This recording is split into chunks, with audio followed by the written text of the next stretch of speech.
Lucy, I said, no, don't touch me right there. Oh, good God.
You know what? I miss penis.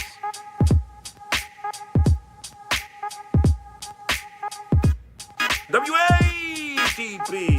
WATP.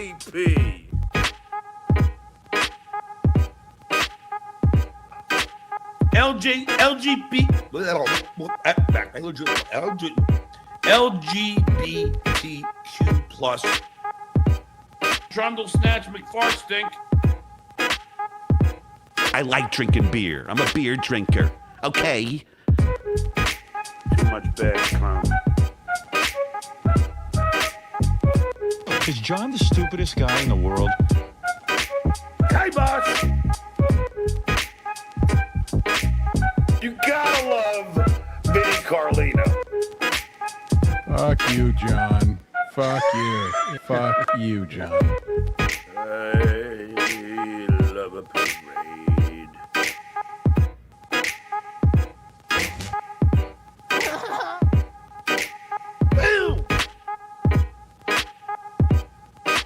Mongolian pussy. Lady K has not been wrong. If he says he's got proof, he's got proof.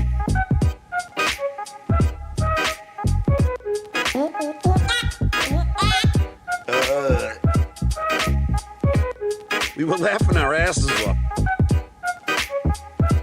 Okay.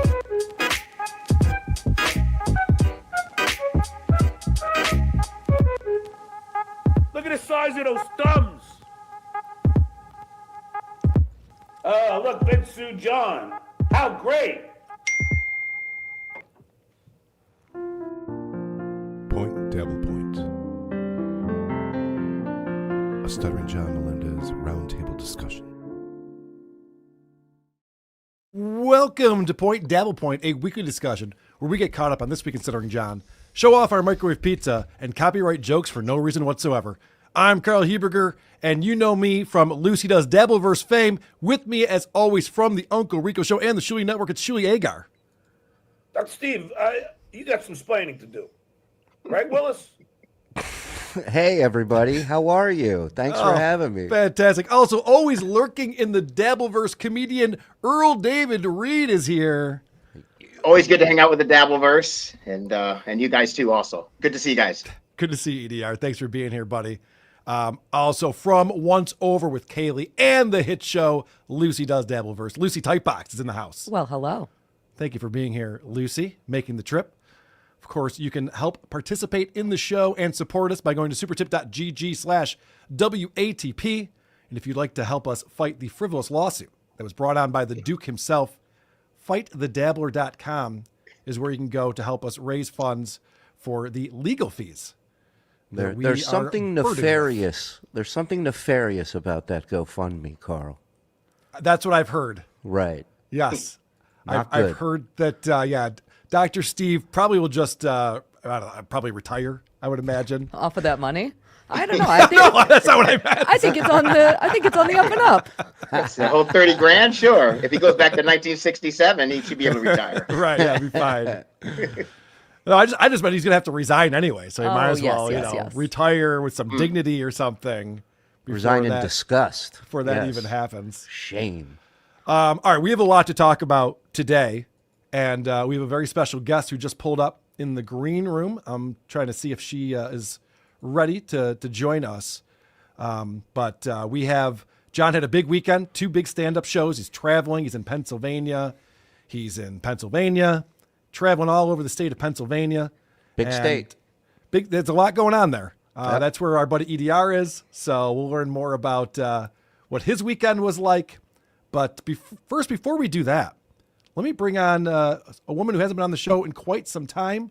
She's been on a few times. Ava Raiza is here. What's up, Ava? Hello there. How are y'all doing? I'm doing great. Let me hear your audio level a little bit. Is that good? Do you want me to turn It's it done up? low. Yeah, Yeah. I need you to turn it up, please. Any better? That's better. It can go even further if you want. Okay. So I was just that watching.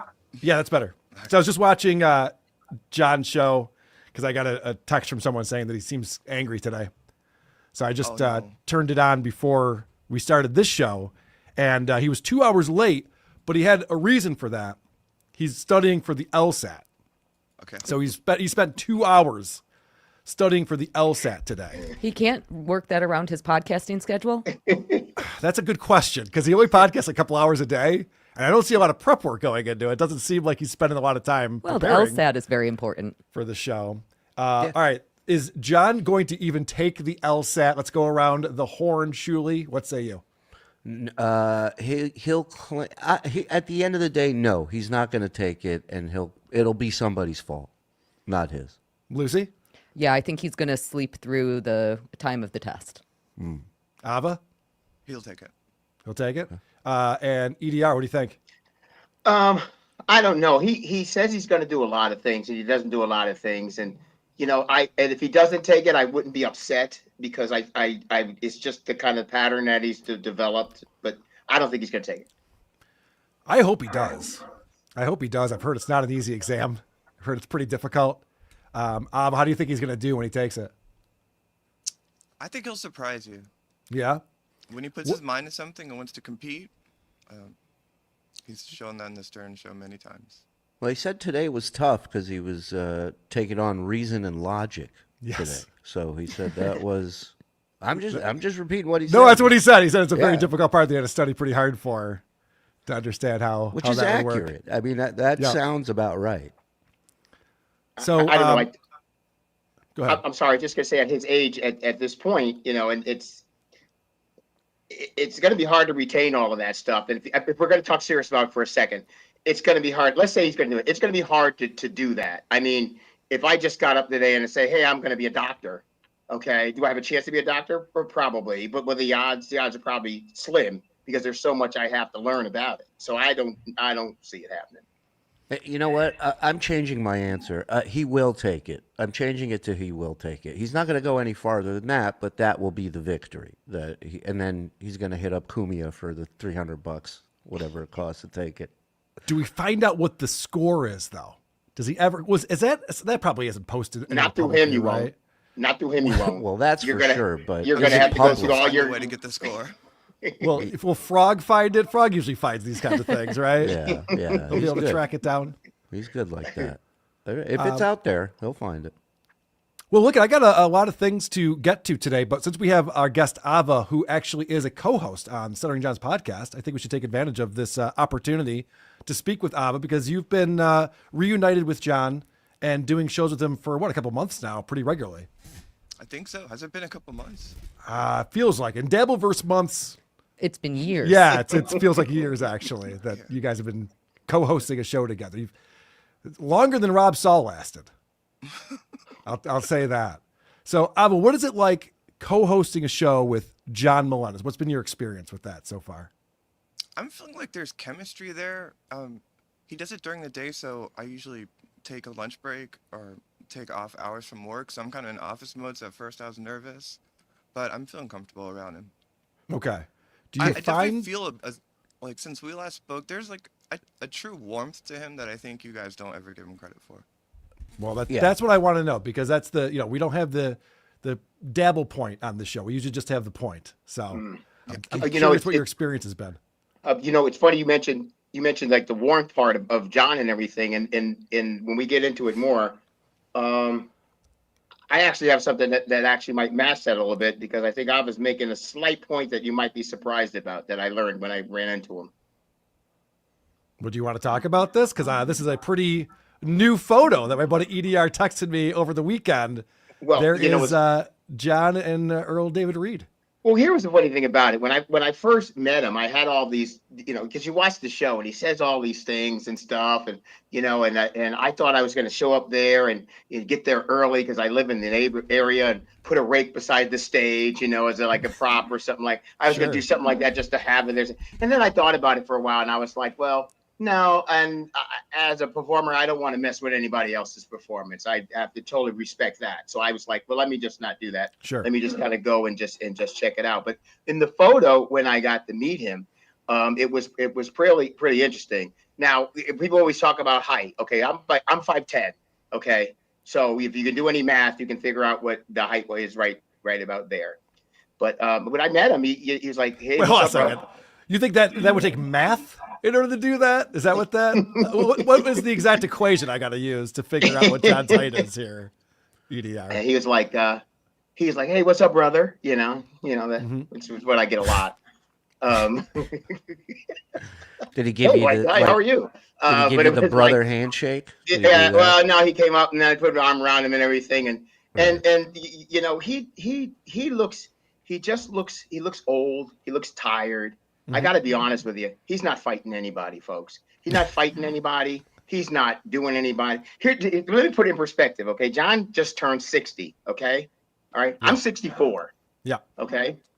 So put it in perspective of that. And he just looked tired and he was kind of quiet. He was selling his copies of the One Too Many, and I did get a chance to talk to him. He did go to that bar because I was watching Shuli's show the other day, and he was talking about going to a bar, and he was talking about line dancing, which is the winner's circle. So to put it in perspective, there's a restaurant in this hotel, okay, and the hotel and the restaurant is not that big of a restaurant, but in the back part of it, they have like a little landing part where it kind of elevated some, so they were able to close that part off. And it seats about maybe 70 people, okay? In the Laughing Stock Comedy Club, the guy, I don't know if Shuli knows the guy or not that runs it, but nice guy, doing a great effort to put comedy in there and everything. So this is no disrespect or shade on him. But it was full. It was full. And there's about 70 people there. But what I found out is there was 25 tickets that were sold, and the rest of the room was papered. Oh Okay. no, a papered room. That's like the Yeah, worst thing you can yeah. do. And You well, have to you know, write for parody songs about that. and it's sad. I think the hotel needs to promote it more because it's in a hotel and it's right by one of the main roads in Pennsylvania, main highways in Pennsylvania. So, you know, it was $25 a ticket. I know what happens as far as pay is concerned there. What happens is what they were doing is they're collecting the door, and whatever the door makes, that's what they pay the comedians. Okay. Okay. So he was there. The guy that opened for me at my show, you know, went and jumped on stage down there for a while. So there were 3 people up that were before him. He said that. Okay. Yeah, he said he went on pretty late because there were a lot of openers. Yeah, the there's show. like 3 people on. So he has to that split were on- 25 times 25 4 ways. That's like 6 something, is it? 6 something, whatever. But so Well, he doesn't that have gives you an to. idea. No, You know? I'm not saying I split it equally. I'm just, or, yeah, no, that's true. He doesn't no. But split what I'm it saying all. is, no. What I'm saying is, he either got all of that, and the guys were just locals, and they were just doing it for the stage time. But that's how they usually pay the performers that come into that room. That particular room is what they get at the door, is what they give to the comedians there. So, Well, your buddy was one of the openers. You would know if he got paid or not. well, and it's funny. I just sent him a text or something. He had just jumped up there because he came in there and he knew the owner. Oh, okay. So maybe if he the just other did a 2 quick got spot. paid, I don't know what they may have gotten paid. But yeah, so that you know the total dollar amount because you don't get paid for the paper, you know. So you know I guess you can use it from there. So I got notes from a couple people who went to it. Of course, Tio Hank was there. Of course, Everyone he knows was. Tio Hank was there. The one, the only. Yep. So that's interesting. But also Mondays, fan of the show, calls in quite a bit. He recorded the show and sent it to me. So did Michael, recorded the audio and sent it over to me. And so I'm excited to play some of the crowd work stuff that John was doing. Hopefully that's not copyrighted. I pity the fool that plays my new crowd work bit. And you know it's funny, that just goes to show you how secure people are, because I guess he had gotten recorded the night before. Yeah. Up in Dingman's Ferry, and so the whole thing was Tommy people Jordan coming in. They were adamant about them filming. They were saying no one's going to film, and then here you are with 4 different angles. Well, yeah, Tommy Jordan was live streaming it. Right. He was ballsy. And it wasn't a good move because it looks like No. shit. And it was like cutting out and stuff like that. And it got all taken down. I don't know if Yeah. Tommy took it down on his own or he got struck or what happened. No, on he was that. saying that his Wi-Fi was bad, so when he immediately took it down, it wasn't recoverable. Can I ask Ava a question? Because course. you've been on our shows on TSN in the past, and we've gotten along just fine. And I never got the sense that there was any issue. I'm just curious because during those times you were not a fan of John in any way, shape, or form. You had a lot to say about him. You were critical of him, just like everybody else is. And I'm curious as to, number one, what changed, or what changed for you that you see him in a different light, or is this some sort of,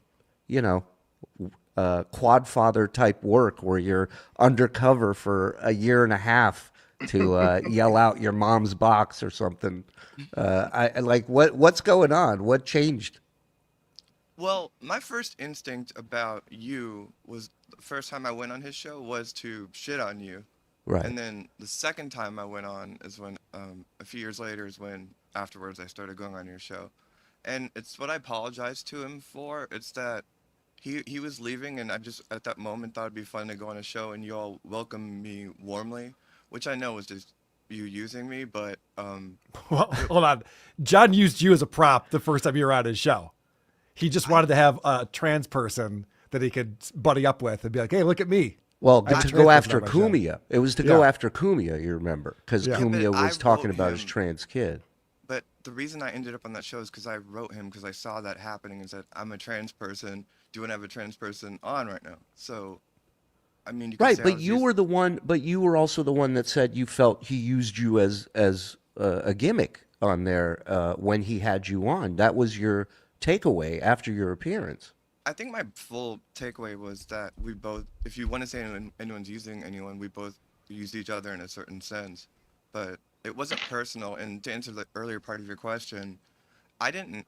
I started to realize that there's this trait you have which is like this dark, deep, like you wish him ill in a certain way, and I was just kind of busting balls, and so I don't think I ever like hated him or anything like that. I was just, when you pull up clips like that, it doesn't take talent for me to it doesn't take talent to do what you do, and we can just sit there and pull clips of him, and yeah, I made fun of him and I apologized to him for it.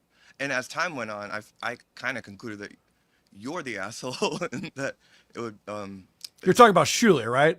Just making sure we're not talking about Lucy Tightbox over here. No, I don't know Lucy.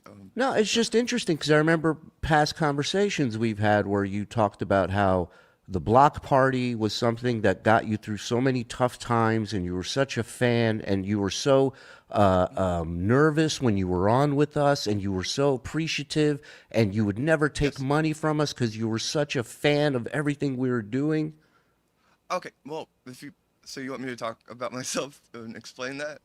Well, no, Yeah, I'm just at that saying, time, don't you the think it's reason- weird to go from that to this extreme where you see me as an evil, dark person that, like, I don't didn't use the understand word how you evil. make that switch. It doesn't seem Because very I- normal. So what Because happened I- was October 7th happened, right, Shuli? And then, go ahead, Ava. You were going to Right. answer the question. By the way, he mocked me for having empathy about that. Whatever. And so your question was about when I went on the show the first time, I'd only seen both of your shows a few times, and then a couple of years went by where I didn't watch any of this stuff, and I just went back on his show. And at the beginning of this year, I kind of didn't want to follow politics as much, and so I just started watching these shows, but I didn't know a lot of what was going on. So yeah, you got to give me room to evolve in it. So like a lot of the first times I was finding out about this stuff was on your show. So over time, I kind of empathized with him and felt like you're a douchebag. You're entitled to feel that way. I'm not upset with you or I bothered know. by I'm that. explaining. I just think it's weird that you pour your heart out to somebody and thank them and tell them how much they mean to you, and then a couple not months fine. later, maybe because you don't get links when you want to come on, all of a sudden, there is a group of people in this Dabbleverse that are loyal to whoever sends the link. That's not That's how where that their went. loyalty lies. And That's not look, how that at the end of the day, I wish you nothing but the best. I got no ill will towards you, and I don't really give a shit whose show you go It's on. not loyalty about the link. If I ever cared about getting a lot of attention in this, I could have harped on it the first time I went on his show or started my own show. Like what? Well, I'm Ava, doing is you do exactly what I email wanna us be doing. proactively asking for links. I mean, You've done I'm that not to me and crazy. Shuli. Yeah, this Yeah. is not. You do want the attention. You want to be on these shows really badly. At this stage of it, I honestly don't think it's the way that you perceive it to be. Like, because I'm as comfortable on here as I am socially, but I'm an introverted person, so the amount I do is kind of the amount that I want. I don't want any more attention. So than I just have a kind of- quick question about being with John on his show specifically, that I think John makes it very difficult for his co-hosts or guests to be on, because you really can't push back when he says things. He I gets would say very the same butthurt. thing- Well, I mean, you guys aren't really. Yeah, we're different, proving and- that right now, aren't we? No, you are right now. I'll give you that. Shuli Okay. might be a little bit different. But no, but- it's okay, just- so I mean, let you me, gotta let me give be you a the- quick example, Ava. Sure, go ahead. So John, on this weekend, you're on his show, and John says that I'm the one who sent Tommy Jordan to his show, and you gave zero pushback on that. Because You're I just like, didn't yep, know I didn't know if that was true or not. it's not. How would it be? When do I ever send people to John's shows to do things? I think Or you could say, well, we don't know that for sure, John. I mean, do you have Yeah. evidence of that? you want me to it's- just sit there and just microanalyze everything he says? Do you really think that'll help the flow of that show? No, I don't think Like, it'll help the I flow of get- that show, but I I'm- think that you get how that works. Is that John's going to blab a lot of lies and bullshit, and you have to nod your head and go, "Yes, John, you're right." I'm not nodding my head and saying, yes, John, you're right. I'm not That's- fact. that's exactly what me, you're there's doing. To me, Yeah. that's like a micro issue. If there's he was talking about Adam the other day, and I'll push back on him on that because I wanted to make an ethical distinction between him and Shuli, and that to me is worth pushing back on. But it doesn't. At the end of the day, it doesn't matter if you sent Tommy Jordan there. He's there because of this thing that you've helped create. Oh, And you okay. want- Then and I'm you then I'm want totally attention in it. responsible. Obviously, and Ava was not never a part literally, of that but, thing. You didn't. Like, So you wait. said you're the king of the Dabbleverse on Alex Stein's show, and the Dabbleverse is essentially this ecosystem where people are Right. fucking with I'm John. responsible for everyone's actions at Yeah. all times. He Even when meant Tio every Hank word yells of out. that. He meant just every trying- word of that on I Alex, know. by the way. Makes I'm me- Well, just trying- go go ahead. I'm sorry. I had a question for Ava quickly before. So you think you're going to have anything, and you're going to get in trouble for being on this show? What do you think John's going to say to you for being a part of this show? Because obviously he doesn't like anybody on this panel. I'm not saying me. I'm not that important, but like Shuli and even Lucy said some things about recently, and of course Carl. You think you're going to get any pushback from him for being on? I don't think so. I mean, I think that he would be mad if I just came here and bashed him, but I'm not here to bash him. Yeah, well, it'll be interesting to see how he reacts to this. But Yeah, I have a question kind of related to that too, Ava. I'm just wondering, so lately he's been saying about me that I drew first blood because I started talking about him. And I'm honestly curious, do you think that I drew first blood? Because I know you and I have had a little bit of a relationship. We haven't really talked a ton, but I never really got that impression from you. However, in the same way that Carl is kind of describing not really standing up for other things, I haven't really heard you do that. Maybe I've just missed it though. Wait, what was that last part? Maybe I've missed you standing up for me, but I guess I'm just wondering if you think that I am being mean to John. yeah, I think you started like after the Kate Meany tapes thing. Like my personal observation is that you started trying to interject yourself into it and saying you were almost excited to be involved in the legal documents that you were analyzing. And yeah, I think you kind of started insulting him a bunch, and he saw it and he's like, "Who's this fucking person?" So I don't think that I started insulting him any more or less. I think more people are just listening to me right now. And yeah, that is kind of nice. It's nice to be listened to. But in addition to that, legal stuff is one of my passions. So that's why I've kind of involved myself. I don't think that I've said anything about him that was awful. I don't think that I have tried to dox him or tried to intimidate him. I don't think that I've done anything like that. And I think but a he lot has of people threatened you with that. It's interesting. I think a lot of people would argue that he has. Yeah, Or it's kind of weird Vince. that he would do that. Do you Yeah, think or- that's or appropriate? Vince. Ava, do you think that's appropriate for him to threaten calling Lucy's employers because he doesn't agree with her opinions or takes? Or on- Luigi Greenberg, he's Or doxing him Luigi. now. Right. There's a bigger framework to answer that question that would probably answer a lot of the other questions. And I mean, it's, there's also yes empathize or with no him. can answer that question No, it's too. not because Oh. no, maybe to you because you're very one-dimensional. But I he's- got you. but How many he's dimensions are you? More than you, at least. Okay. Are you done? No, I I'm like. just- I want to bring it back real quick because you said you stuck up for Adam Bush, so I assume he's one of the good ones. Shuli's not one of the good ones. Where does Lucy fit as far as your hatred for Jews? Jesus Christ. By the way, like the reason Rob Saul hates me is because I called him an anti-Semite and for like being anti-Semitic. I've never accused anyone of being anti-Muslim. He also No. hates trans people, Rob Saul. I don't know if you noticed that. I think he just hates whoever's insulting him. Oh, okay. I guess the way Pretty he insults If I specific. were nice to him, I think he'd be fine with trans the people. way he insults you makes it seem like he really does not like trans women. It's like he's thought about it, you know? yeah, it I'm seems not, that way. I'm not assuming he or anyone likes trans people, but with him specifically, like he explained it, and I think he was kind of being honest. He was like, "If you're black and you insult me, I'm going to insult you as a black person." Earl. Why you just insult him as a- I'm not defending it. That's why I wanted to poke at him to get him to do that because it's really funny when he does that. Is there anything that John does or says that you do not agree with, Ava? Good question. Probably. There's something everyone does.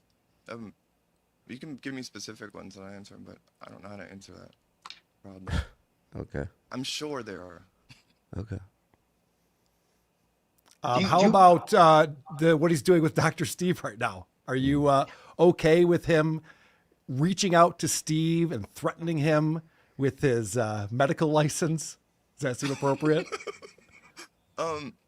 No, this is what I was trying to answer earlier. I think that I give him a lot more grace in all of this because he's an individual that, like, for the last 5 years has just been dissected and feels attacked by everyone, and it's true. They are.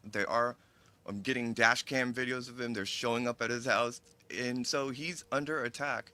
And I think if you want to empathize with him, like the childhood he came from is like a physically abusive one. And Oh, that, Jesus Christ. Are you kidding me? Yeah. All right, everyone go around the room and talk about their childhoods. Go fuck yourself. We're adults. Get over it. He's Ava, 60 years old. he is 60 years old. At some point, you have to put on a pair and grow up about it. Yeah. I mean, That's, you don't get to use childhood as an excuse for the rest of your life. That's he insane. he doesn't, but But you you really just are a did for broad. him. I'll tell you that. Yeah, You but are a chick. I factored that in. But I had a lot more things to say to that. But if you're just gonna cut it off at that, then that's fine.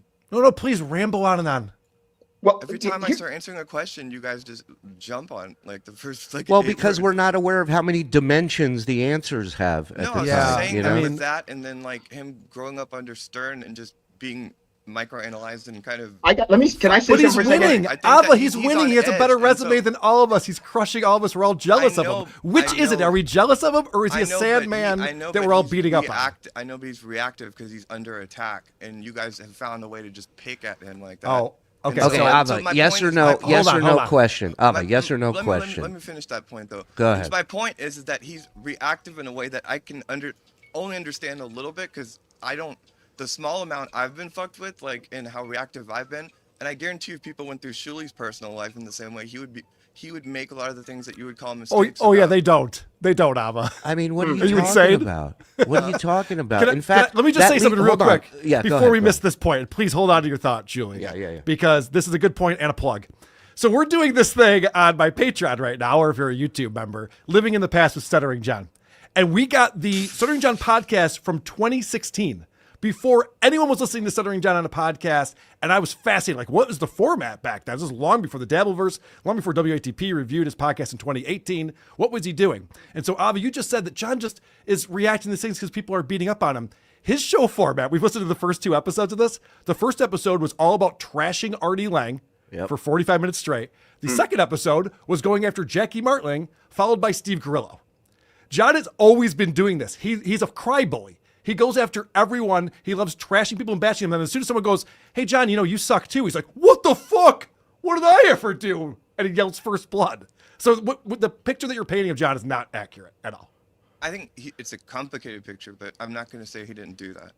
No, you can't. I have evidence of it. I just played it on my show this weekend. Yeah, I mean, yeah. I've watched that shit. What were we I gonna say, remember Shuli? him fighting with Artie. Well, first of all, Gonzo Shitcock just texted me and he said, "This Ava is great. You should have her on every week." That's number Trying to one. sabotage our show.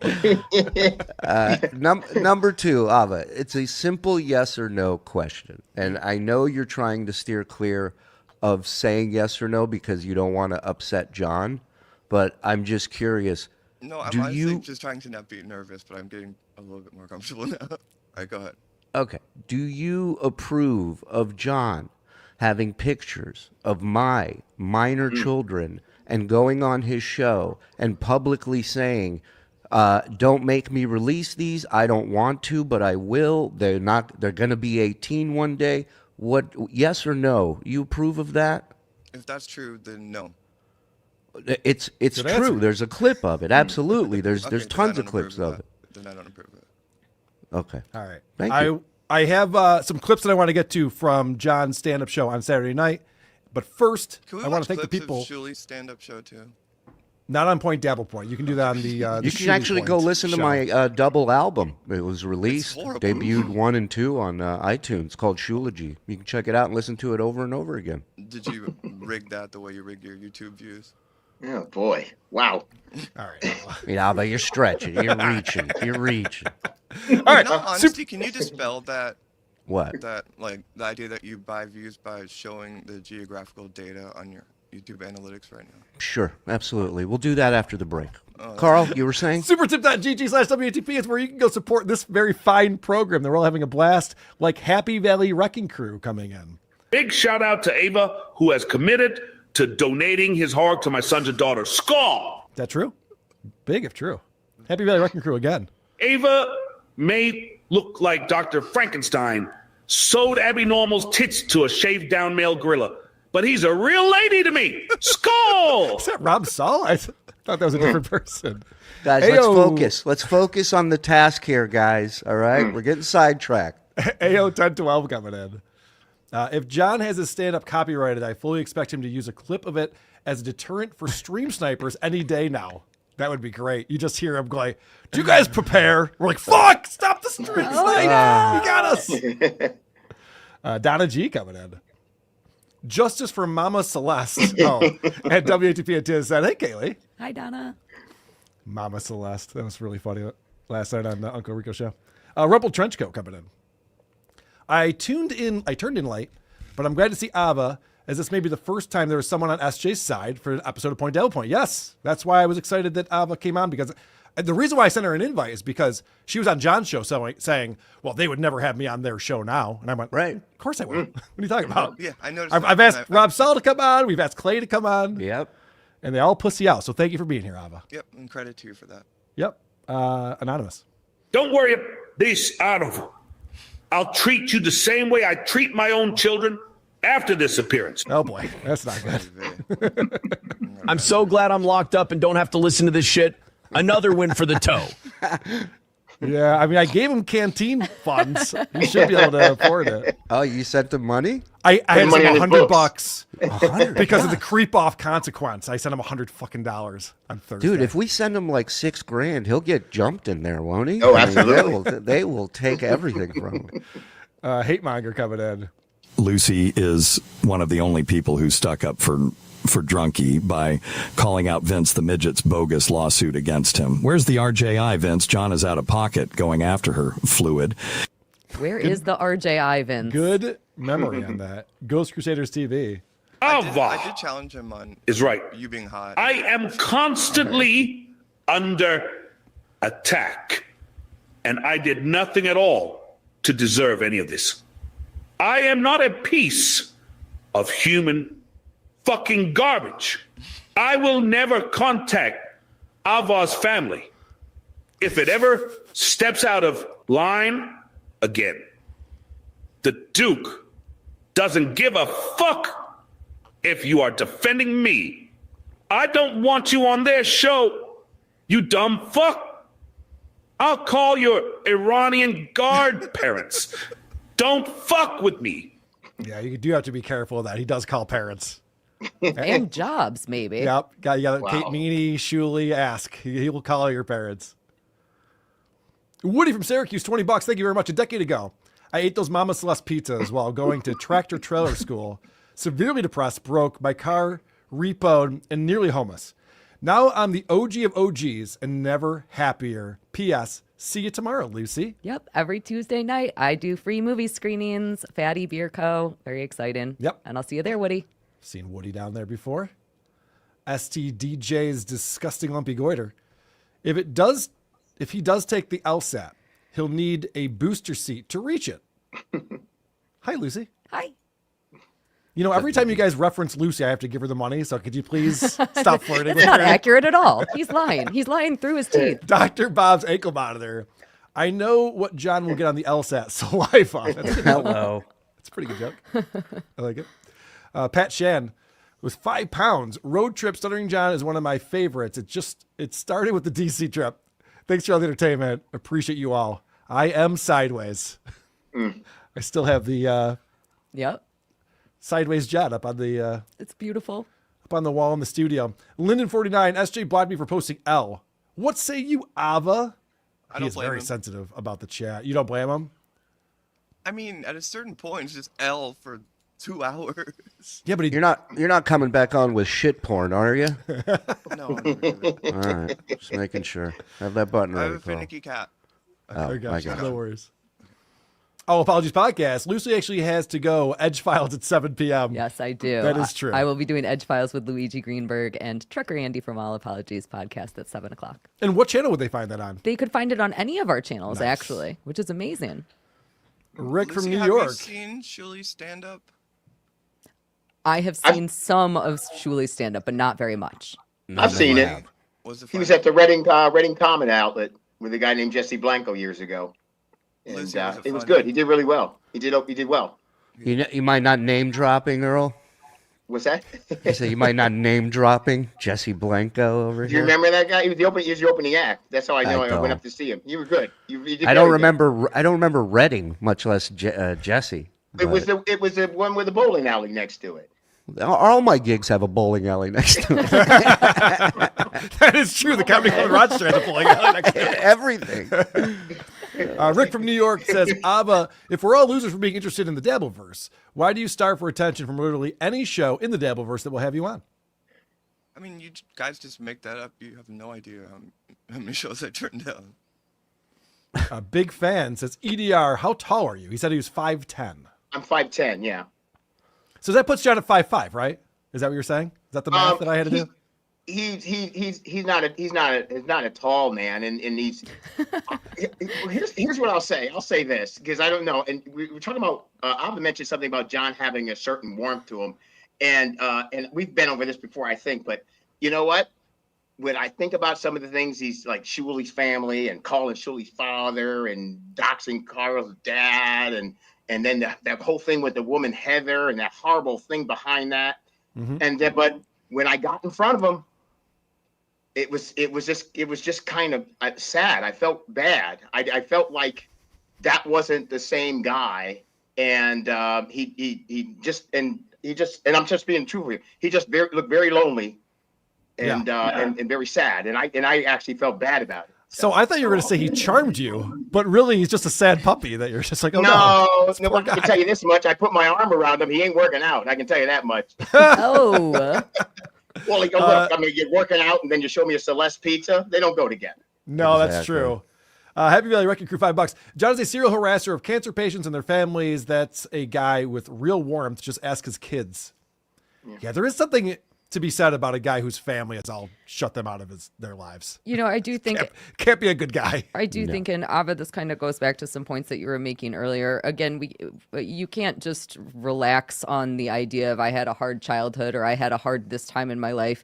I think that the reason that sometimes we continue making fun of John is because he continues doing actually awful things, and we're just saying words. And Right. I think that that's really what it comes down to me. So, like, I don't think I've really done anything to him other than say words that are critical. I think he has done things to me, and I think he has done things to people that I really, truly care about. I think what I realized as I was saying it, though, the point I was making was going to be too complicated for the show. But Stop it with I the just think complicated. that context is like he reacts like someone with that internalized threat, but then also the way he reacts to affection and distrust and how he's been betrayed makes him react like that. And I can understand getting defensive, and I do think that that's probably where, like, EDR, you're talking about what you kind of experienced meeting him in person. I do think that it's entirely possible that there are two sides to any coin like that.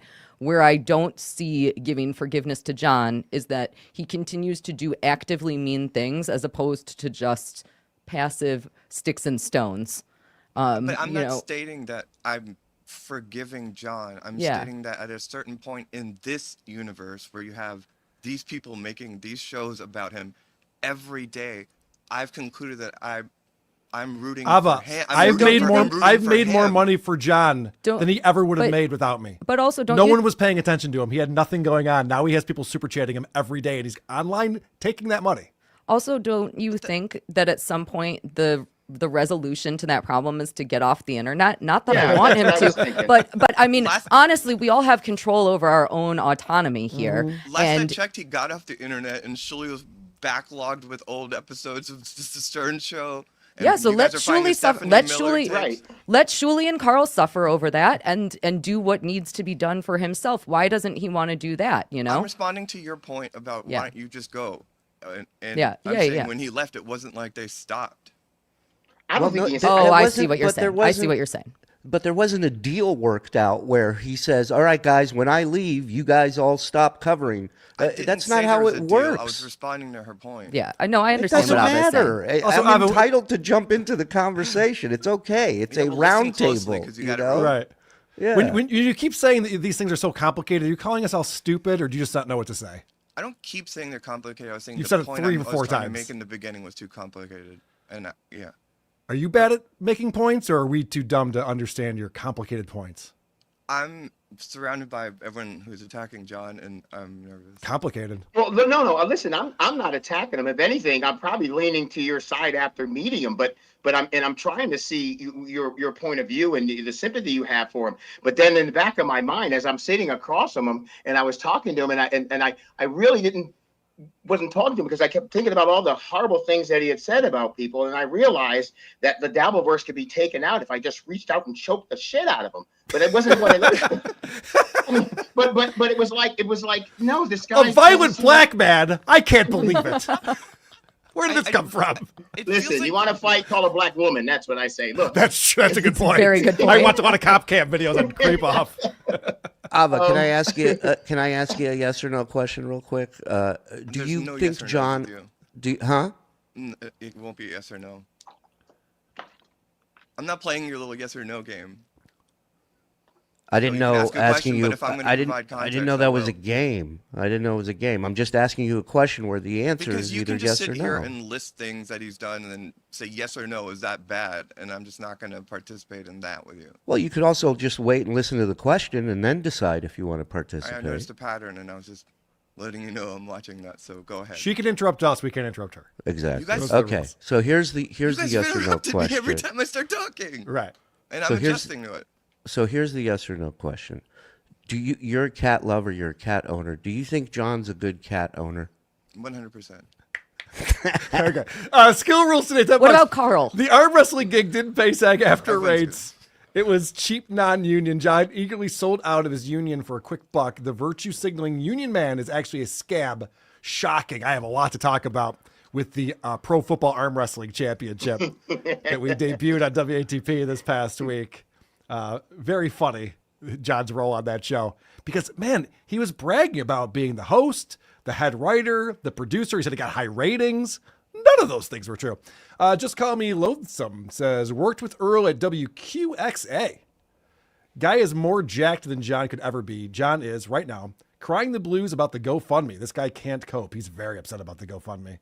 He Yeah, wants it to I be know. nefarious. Yeah, I don't want to show you my abs and make Lucy fall off the chair, but I got Just go to your Instagram. your boasting clip.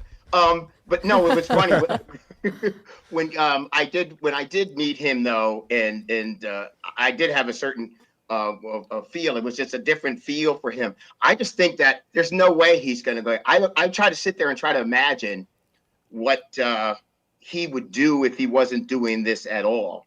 And I get to see him after the show and mingle with some people after the show. And I thought he'd be there all night long. And at one point he just went back to his room. He's like, well, I got to go and drive. He even said to me when I asked him, I said, oh, I got a 3-hour drive tomorrow. I got to go back to Staten Island is what he said. And I was like, oh, okay. And, but it was just strange because you know, that's the same guy that it's like back in the day when soap opera stars would go out on a visit and people would just attack them because they thought they were actually that character sort of person that they play on the show. And so that's what John was like. It was like he was playing this character on this show. So if he's this person, he's fooling me or was intimidated, but he's very low key. He was very low key that night and wasn't really drunk, I don't think. That's impressive. AO 1012, $2. Using you for what? You're irrelevant. Wake up. Sorry, I didn't get to that when in the conversation. I apologize. Constantine L. Ava, expected phone call from John. Does he have your phone number? That's what I'm thinking. He does? Oh, that's not good.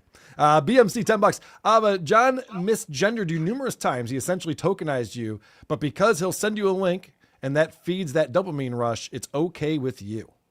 First of all, I don't care if people misgender me. And second, tokenize me because that's not how that works. All right. I don't, it's not about a dopamine rush from being on a show. Chelino. It's just a cool thing to go on a show with him for me. Yeah, I would go on. I've been on a show before. Yeah. It was fun. It was great. Jesus. I miss it. I wish he'd do a show with me again. Chelino, $10 Canadian. Beautiful backdoor grift, Carl. Using dummy Steve like that? Chef's kiss. I would have guessed the Jew would have come up with that brilliant idea. Bravo. So what is, I'm not. I was up off to my date on that. game. What is the Steve thing? It's just that it turns out you asked him to. Yeah, which was never a secret. Okay. The crazy thing is that we promoted this. Dr. Steve set up a GoFundMe for us. He did. He set the whole thing up. And that was so that I never saw any of the money. There's no way I could even touch it. And Shuli could never even touch it. And it would go directly to our attorneys and his firm. And so all of this was on the up and up from the get-go. Dr. Steve is not a guy who's going to be making backdoor deals or anything like that. And he's a super generous sweetheart of a man who reached out to me and said, Carl, I really want to help. He reached out numerous times. I really want to help. And I said, if you want to help, here's how you can help. And he did. Yeah. And he put it right on the thing. Carl made me do this. And now he's just kind of upset because he's getting ridiculed for it, and that's why he doesn't want to be in the Dabbleverse anymore. Dr. Steve did nothing wrong. So the fact that people like John's DMing him now and trying to fuck with his livelihood because he's being fed information that this is somehow against the Hippocratic Oath or some nonsense. It's like, Steve doesn't need that shit. He's got enough going on. Does Ava know the first time that he went after Dr. Steve? Does she know about that? Yeah, I honestly just learned who Dr. Steve was through this whole thing. Yeah, well, there's a reason why a lot of people don't like John, and a lot of it has to do with what he did to Dr. Steve. Just to let you know, Dr. Steve sent John a robo cat litter thing, which, you're a cat owner, so those aren't cheap. It's a very generous gift of him. He's offered to help him off the air, privately, with issues that Dr. Steve thinks he should look at and focus on. Not to mention, Dr. Steve outside of the Dabbleverse specializes in end-of-life care, right? Like, you talk about what a shitty Groundhog Day this guy has to go through every single day, and yet he still goes out there and offers help to anyone on any side. And so now John is threatening yet again his medical practice, his medical license, and threatening to the point where Dr. Steve had to change his phone number. Yeah. So that's your dude. Dr. Steve is genuinely one of the nicest people that I've ever met in my entire life. It seems like he's looking at like he's helping you, and I can understand John not wanting anyone to help you because you're a piece of shit. Sued us! Yeah. None of this would have happened. And John so came up with this ridiculous, frivolous lawsuit that we have to fucking defend. How do you not understand that? Wait, hold on. But because somebody's helping somebody, personal phone calls. That has nothing to do with right of publicity, idiot. Yeah, It's nothing to do and with because somebody helps somebody, and you don't like that person they're helping, then everything's fair game. You can go and ruin their fucking life and their medical practice. I'm not saying I would do half of the things either of you do. I'm just saying I understand like his thinking on it. Right. Okay. Got it. So you're just as fucked up in the head as he is. Got it. I think one of the things do you think that maybe, like, do you recognize that if you zoom out, it's kind of odd that like about his cats. You got people going to get cushions from in front of his house. Like everything you know about him. I mean, do you recognize that kind of makes you a really weird person? Absolutely. He puts it out there. Absolutely. Okay. I think John kind of keeps all of this going. I mean, he just kind of keeps it going, and if he just had left, I think there wouldn't be a problem with it. And I think a lot of it is just kind of higher end ball busting than anyone actually wanting to hurt him. Carlos said 1,000 times, don't interfere with this guy's livelihood. Don't go to his gigs and screw with his gigs and everything else like that. And I get into that, but when you look at the other end of it, trying to get a guy to lose his practice, or people losing jobs, or having someone fall. He tried to take my Patreon down. He tried to get my Patreon taken away. That's kind of weird. He's striking channels. That's a cute cover though, but like you cover when people go do those things to him and incentivize it. Like someone like Tommy Jordan wants you to like cover it on the show, and that's why he does it. It's not just for his own personal entertainment. So it's nice that you say we don't want anyone to ruin anyone's gigs and all that, but like you're clearly part of the system. I literally said I did not like Tommy Jordan harassing him. Literally Tommy Jordan thing's a little that. extreme. That was extreme. That. And matter of fact, are you going to cover it? I didn't. I disavowed it. Are you going to? No, that's come and gone. He's disavowing and covering it. So Shuli is unethical because he did that. Yeah, I guess you're going to have to take my credentials away now. So, Carl, you don't agree that so long, shit, way up. Yeah. So, you want me to turn in my news jacket? I got it framed. I'll go break it and go burn it. Ava, the way that you described Carl and Shuli's and perhaps mine and anybody else in the Dabbleverse's obsession, I think I'm going to paraphrase by using that word, was that you said, don't you think that's a little bit weird? And I just want to respond to that specifically. I would a million times rather have my friends be a little weird and quirky and odd than have them be mean-spirited and actively hurting people and vindictive. And I think that that's the difference that I see between Carl and Shuli and other people in the Dabbleverse and John. And again, I think it comes down to those actions versus the words. And I understand your point that you're trying to make about maybe people are doing this for the attention of Carl and Shuli in order to get on their shows, in order to get talked about, and that's why these things are happening. I don't think that Carl and Shuli are responsible for that. I don't think that they are.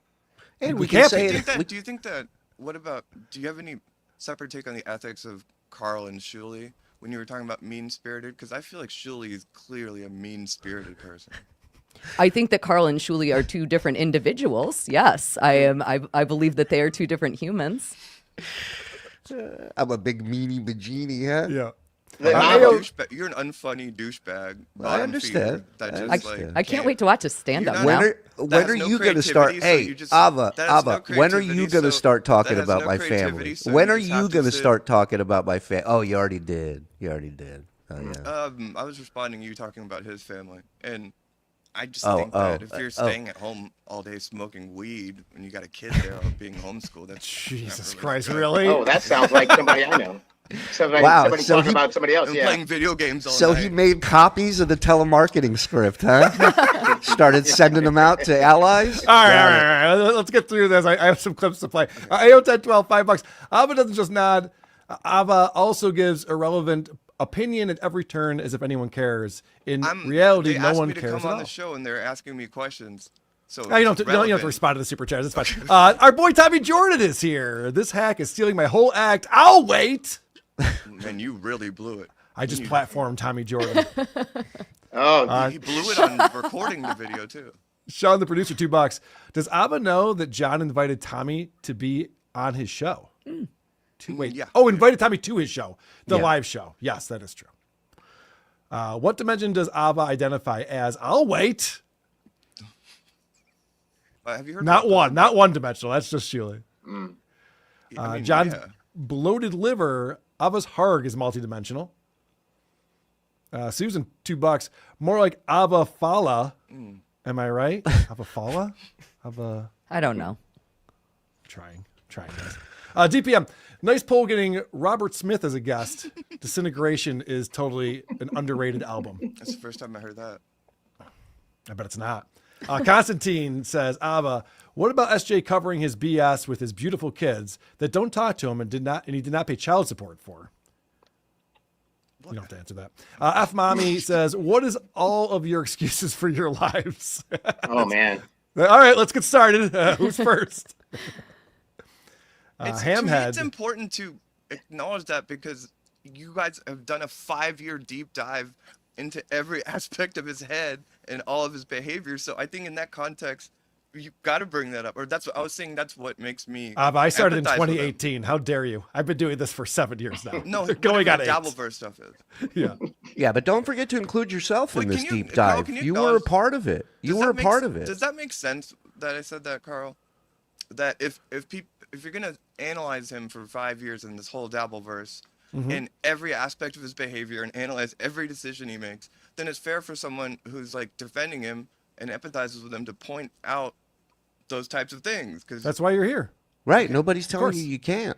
Nobody's trying to stop you from it. You guys kind of shut it down and mocked it. We also invited you on. We also invited you on. That's a pretty big step, no? We're allowed to disagree with your points, Ava. What am I getting? Are you getting upset with me? Why are you getting mad? Hamhead says this is boring. Jeez, it's Louise. boring as shit. Tommy Jordan says, I think Ava has a crush on me. Is that true? I can't think of many people I respect less than you. All right. Worst part, $5. Carol, you used to literally beg John to sue you, boasting about the attention it would bring. Now you cry about how costly it is. Wahapa. It has brought a lot of attention. Shuli, love your comedy. Fuck Antifa. Thanks, Frog. Ava, thank you for having the guts to show up. Yes, Yeah. Pulp Girl Absolutely. 76. Rick from New York. Okay, Ava, then list the shows you've turned down. He doesn't believe you. I'll say it. I'll say it. BYB. Shmuel Buckman. Shmuel Buckman. I don't go on John's show like half the times he invites me on. Oh, so that's the ones you turned down. No, other shows. John's just a needy bitch. That's just such a cheap shot that isn't true but can't be litigated. Sure. What? You can just say that I want attention and that I accept that I jump on every link. But Ava, how even if it's can not two true. how can two people with two different shows have the same experience with you, where you are asking quite a bit for the link and to come on the show? How long has it been, Carl, since I asked to come on your show? Since you started doing John's show regularly, for sure. Yeah. No, way before that. Okay. DPM $5. Shuli, why do you take issue with Ava not liking you? Nobody likes you. There's a whole underground anonymous society dedicated to not liking Shuli. Yeah, I don't think it's that underground, brother. It's on Reddit. one Google search. Right. Ghost Crusaders TV, EDR, I feel sad when I see homeless people too. No, it was look, another thing too. Look, don't. We all have empathy for the downtrodden. I get it.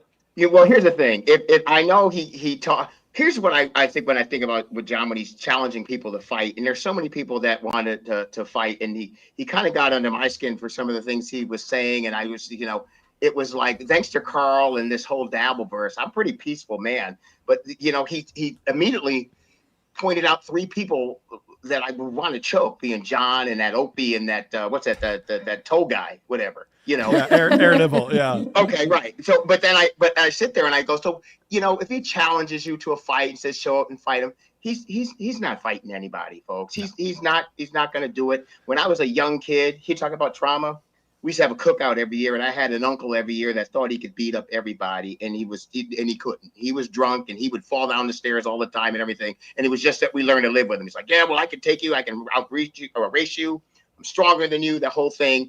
And then we just learned to just go, oh, okay, that's cool. So that's what you need to kind of do in this situation. Yeah, but they don't have 5 million hours of people giving them. I mean, it's not uncommon for a man John's age to present themselves like they'll fight someone and then not really end up getting in a fight in a bar. That's pretty normal. The Tucker persona has not worked out really well for John. I don't He probably think it's shouldn't have gone normal. that route. I think at this point, like 60, it's at 60 years old, I think you get to a point where a lot of this stuff is, you decided at this point in your life, well, look, as soon as you stop being, as a guy, as soon as you stop trying to be cool, your life gets 10 times easier. And at 60, you have to go, this is who I am. I'm not going to go out there and I throw don't it fight out there. people. I don't own a boat. Listen, I could throw it at a Lucy Tightbox, but am I going to get it? Probably not. Okay. Right. So that's how It's easier than you think. Stage. You mellow out. You just mellow. I think we just only have a disagreement on the age. I think there's men all throughout this country in all different, the South or the North, and there's men that are 60 years old that behave like that. Men are very fragile. I would say if you're 70, I agree with that. Then that's when you really 70's the cutoff. I'm just saying so maybe that's the reality on the ground. Yeah, Eugene I'm not picking a fight with. I'm not trying to fight anyone. Since he got his career started on the Howard Stern show, where being brutal to each other is a given, it's shocking how thin-skinned he is. Agreed. That's why we make fun of Opie, too. John, the midget, actor, can I get Ava's cup size compared to Lucy's? Go ahead, ladies. I don't know. It's been a really long time since I bought a bra. All right. 34 ASC feet. Presents is in the house. 34 is what? happening? I'm sorry, Ava. Young, What was it? Young Clippa. C. Thank you. 34C for Ava. Now, do you remember? No. Yeah, I think she's. I'll measure. I'm looking at her. I think she's Stanley Cup. Is what she is basically. I'll measure later. All right. I mean, we could both measure. Do you think John's bigger than your cup size, Ava? No. I think he can whip your ass. Eugene, John Ava's can beat answering you questions. Ava's answering questions equals Benji answering questions. I feel like it was like that in the beginning, and I'm trying to adjust and get better Yes, at there was someone confused. Young Clippa back in the house, or maybe it's Min Salad. Tommy Jordan was ineffective. You can do better than a cell phone stream. And then there was too aggressive. Tighten it up, Tommy. Young Clippa. That is a young Clippa. Yeah, this guy knows. He knows how to troll people.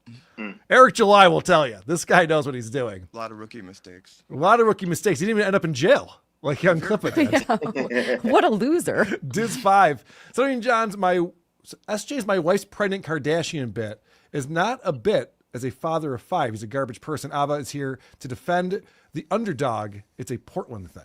In my view, Shuli is a much more unethical, gross, unfunny person, and I think John is leaps and bounds beyond. John is an alpha, Shuli is a beta. Cool. Can I ask this question real quick? I know. No, I have a follow-up. Don't do it. I have a follow-up. Don't do it. Come back to it. So when you're on John's show, I watch, and I really, it really makes me realize how great Clay Dabbler is when you're on. But when you're on, you tend to laugh at all of the things we are laughing at when we're watching the show. When he makes mistakes, when he screws up words, you are sitting there laughing at him to his face, yet you are going to come on here and lecture us as if how dare we laugh at a guy who's feeding us stupid moment after stupid moment. You see how Shuli simplifies? Like, when did I say, how dare you? I'm just pointing out that someone's going to react a certain way to you stalking them. I didn't say, okay, again, you're not answering anything that I just asked. We're not stalking. Right. So many times He's on YouTube, Ava. He's on YouTube, and anyone can watch him. I laugh nervously all the time. I used to do that on your show too. You haven't laughed once yet, and you're nervous. You said you've been nervous. I haven't heard a chuckle. Well, this one's a little different because I'm just being. Oh, different kind of nervous laugh. Okay. Well, no, I'm being attacked. You're really not. We're just asking you questions. But I nervously nervously laughed at so many of your unfunny jokes, Julie. Justin, member from 16 months, says John is a serial predator on kindness. His personality disorder weaponizes his meek stature and mental incapacity to lure people in. A lot of armchair psychologists out there. I'm one of them, by the way. Captain Stoned Crab says GoFundMe equals court of public opinion. Our GoFundMe is doing better. Ava sucks. Dave Daffler, my man. Ava made John gay. Is that true? It's a rumor. He's gay now. Wow. That's crazy. The greater good. Thanks for including the mentally ill perspective. Listen, EDR might be black, but it's not fair to say that. That's it. No. See, now look. No, you're assuming this is a birthmark. Reverend Rage, $5. You know the golden rule? Yeah, we're all idiots. I'm not getting sued. Ava destroying Shuli. Fuck the Shuli network. Thanks for being here. Hey, Billy. That's a nice rage. I don't want to laugh at them getting sued though. Dave Daffler, Ava, last time you touched someone. That's very personal. A couple weeks ago. Schizo Sean TV. Hey, Kaylee. Hi, Sean. What did I say about that? Dave Daffler, Ava, love your makeup. Rick from New York, Ava, you stunk on TSN. You annoyingly giggled at everything they played. You wore out your welcome. When the winks stopped coming, you turned. Don't insult us by saying otherwise. There's a point where I don't think I was good on there because I just didn't like what I was describing. It's like you're great I on don't John. have the hatred for John that. Brother Ted says, Ava, sincere question. You've calmly and stridently disagreed with people on this show. Are you willing to similarly disagree and call out John's behavior on his show, or do you feel pressure to stay silent? I feel like the more and more I go on there, the more comfortable I am. Like the last time I was on, I challenged him on 4 or 5 things the night of that show. Right. But yeah, I mean, there's tact to this kind of stuff. I'm not just gonna, Well, I didn't realize that I would feel like I had chemistry with him and was comfortable with him, but like over the last 2 weeks, I felt like that. So you get more comfortable and then you push back.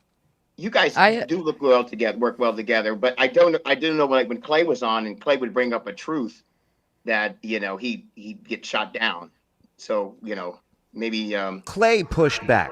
Clay brought up the opposite points. Clay called John out on his shit. You are sitting there nodding in agreement at every word he says. I just told you that I disagreed with him about 4 things on that last show. What 4 things? But Clay also has a much longer history with him. He didn't betray him like I did, so let me tell you why you and John are great together, because you two have endless excuses. Both of you is just one excuse after another to avoid the reality of what's being discussed. I didn't give you an excuse. I pointed out that you're wrong and that I challenged him on 4 things the last time on his show. I actually agree with Ava on this. Person.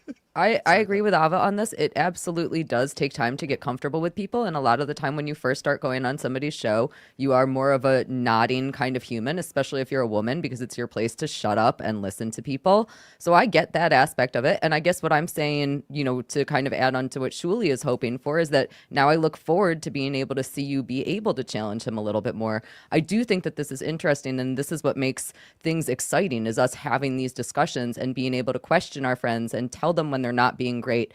And I think that you would be a really great person to do that with John, because like EDR just said, you guys have pretty good chemistry. Like, you're working well together. So I think if anybody can kind of have those conversations with him, it might be you. Yeah. I mean, I'm not there to be his therapist, but yeah, I mean, we're building a normal back and forth relationship. I look forward to that. Yeah. All right, I want to switch gears real quick. And I'm going to try something, and I'll let it slide like 2 or 3 times. We're going to play some of John's stand-up set from Saturday night, and I realize that he pities the fool who would do something like this. And I will say, I'm sure John will strike me for doing this, and he doesn't understand how copyright law works. Still. You're going to get Ethan Klein so hard. Yeah, oh, I know, for sure. So we're going to play some clips of this. Now, my thing that I want to see if we can avoid is saying Shuli stand-up set. Ava, can we just react to what we're listening to, or are we going to compare this to Shuli? Are you going to just be patronizing like that? All right, let's start with how the show starts off. This is John. What I love about the way Carl's two-dimensional, and Carl's two-dimensional, and one of the dimensions is an asshole. So he apologized. Yeah, you don't get to anywhere in the Dabbleverse by being a nice guy. Yeah. So John starts off his stand-up set in a way that I don't see any other comedians start off. Like, there's like zero energy, and he doesn't bring people in at all. Like, you'd think the start you would have down and know like how to get things moving. Holy shit! What the fuck is this? I feel like we're in a library over here. God damn it! Show off the guns. Anyway, how we doing? Yeah. What do you got there? Is that a vape? No. Oh. So much better for you. What is it? Nicotine powder. Oh, whoa. Oh, great. I'm addicted too. Skull! Oh! Anyway. Here we are. Here I am, Stuttering John. The Howard Stern Show, The Tonight Show with Jay Leno. And now at a fucking Holiday Inn in Middle Pennsylvania. Now, I just want to say, I don't think you can copyright that one, because the Comedy Club in Rochester used to be in a strip mall. Yeah. And every comic who came there goes, oh my gosh, I did this thing, I did that thing, and now I'm in a strip mall in Rochester, New standard. York. Yeah, that's a standard. I don't think you can copyright. So if he strikes me on that one, I'm going to say, no, I don't think that could be copyrighted. I'm pretty sure. Because the thing with copyright is you have to be like the first one to do it. Well, right. I mean, it's a complicated law. It is complicated. Good point. So John goes and gets into his Uber joke there. My career's not going great. I was just in Uber the other day, and I was the one driving. And then the delivery of the next joke, he doesn't always pair these two together, but sometimes he does.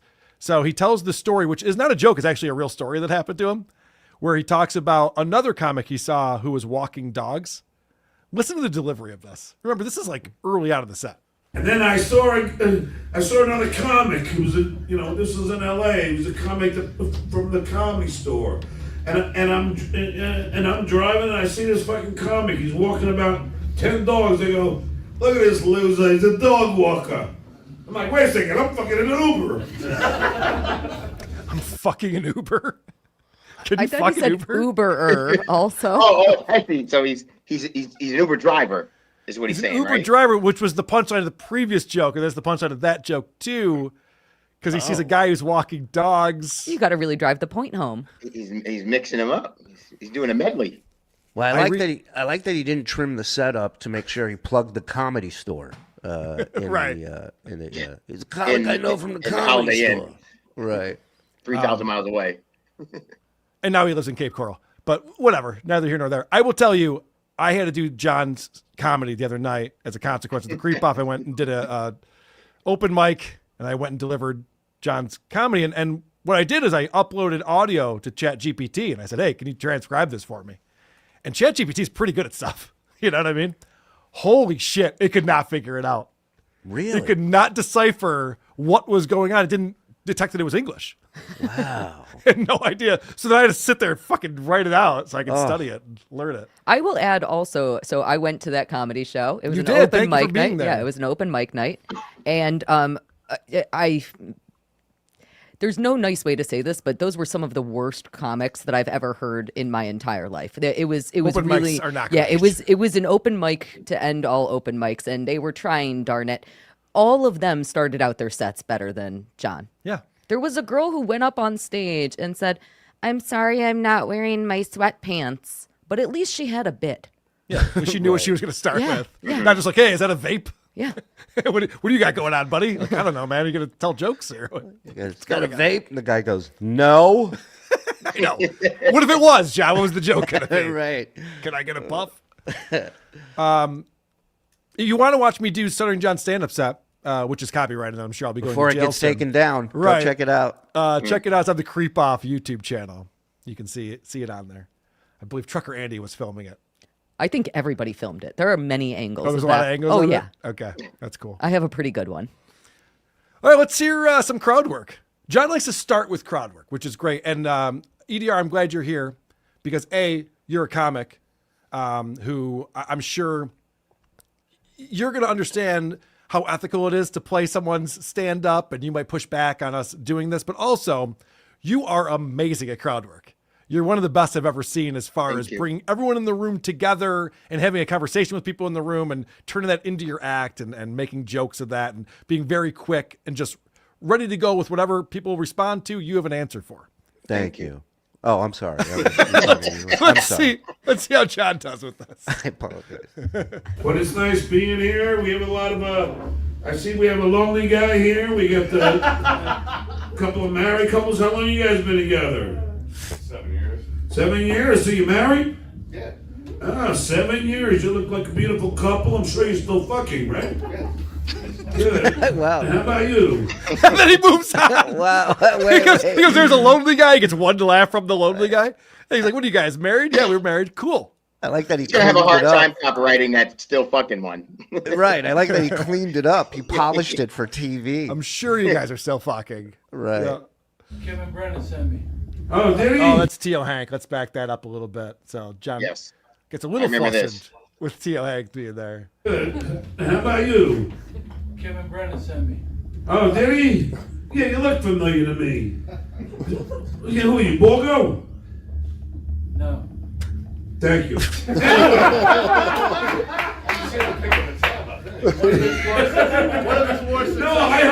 I met you in Atlantic City, didn't I? Yeah, a couple years ago. Yeah, all right, let's go. Whoa! All right. So, Kevin Brennan sent me, which probably throws him off a little bit. Gets a little off balance, but he's just like, all right, we're cool, right? We hung out in Yeah. AC. Yeah, it's great. Especially that voice and the accent. Kevin Brennan sent me. He's like, okay.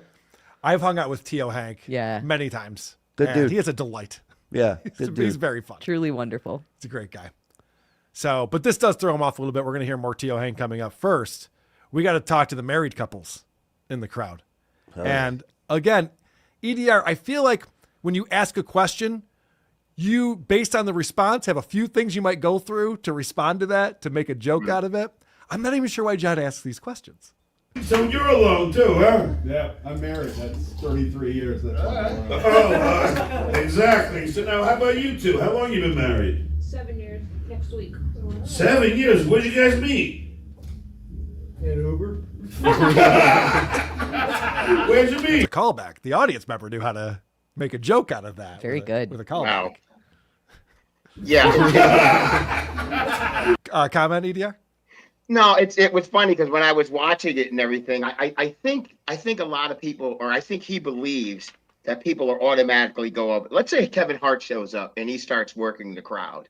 Okay, the people will listen to him because they know he's going to get to something eventually. These people are here going, okay, you say you do comedy, let me hear what you do. Yep. Okay, Yeah, so they're giving the benefit of the doubt. If he goes up and gets a bunch of jokes first and he does really well, and then he starts working the crowd, then he can coast and people get an understanding of what his ability is. But right now they're waiting for him to get into something, especially since his answers aren't that good. It seems like so I'm a stand-up comic novice, but it seems to me like he's waiting for somebody to say an exact number of years. Like he's trying to find a couple that's like 12 years. They did. They said 7. No, my point is that he was Oh, looking for 12. 12. He needed 12 needs in order 12 for whatever or joke he 17 or has. something. That's what it Okay. seems like to me. How about you guys? How about you Yeah, guys? yeah. That's Has anyone been married yeah, 4.5 years? Exactly. I mean, you gotta have something to say about 33 years. You know. He had No, nothing he for had 33. nothing. One person in the audience clapped. Where'd you meet? His daughter introduced us. He wasn't. Oh, that's creepy. His daughter. And how about you? 25 years. Holy shit. So you're using Viagra, aren't you? Yeah. And how long you two guys been married? 4 years. He holds up 5 fingers. Okay. And we have a lot of lonely guys here. I'm sure everybody's taping me. That seems to be the norm. But anyway. Oh boy, it's paranoid. But why bring it up if you don't have anything to Right. say? You're like, That's Well, what I mean. the joke was that the lonely guys are the ones who are taping him because they're losers. That was the joke. Is that what the joke was? I think so. I thought so. wow. Okay. I'm not saying it's a good joke. I'm just saying I think that that's what he was going for there. But his jokes when he asks people if they're married or how long they've been together is, are you fucking and are you taking Viagra? Well, Which I'm not that's sure the why you look at Viagra. it- that might go back to where the number part is, because if he says, well, how long you been together, and they go 7 years, doesn't matter if it's 7 years, he can go, well, are you still fucking? But he's got to find someone who's been married a long time to be able to throw the Viagra joke out. So Yeah. he's fishing for the right numbers. Yeah. 23 That's when you get to the years. Viagra. You still fucking? 7 years. Have you stopped fucking? Hello. You use the word joke very liberally there, Edie. I don't know if just saying like, do you take Viagra? Is a Yeah, joke it's like- in 2025, but It's like Well, but most of what I was there for this, and most of the reaction that people are laughing are like, oh, laughter. It's not like, well, that's really good laughter. So he was getting laughs, but he was getting them because it was more like, I can't believe he just asked them if they're still fucking, basically kind of laughter. sure. You know. And actually, Edie, I'm going to call you out. I don't think you were there. I don't think you were, because listen to this. But where are the black people at? It's Pennsylvania. Jesus, what the fuck is this? The KKK rally? That explains. Are you really gonna film me now, dude? No filming. No filming. Send it to KB. Oh Jesus, these guys love these fucking people. No filming. We have to ask you to leave if you're gonna film. I didn't film. All right. Anyway, no black people here.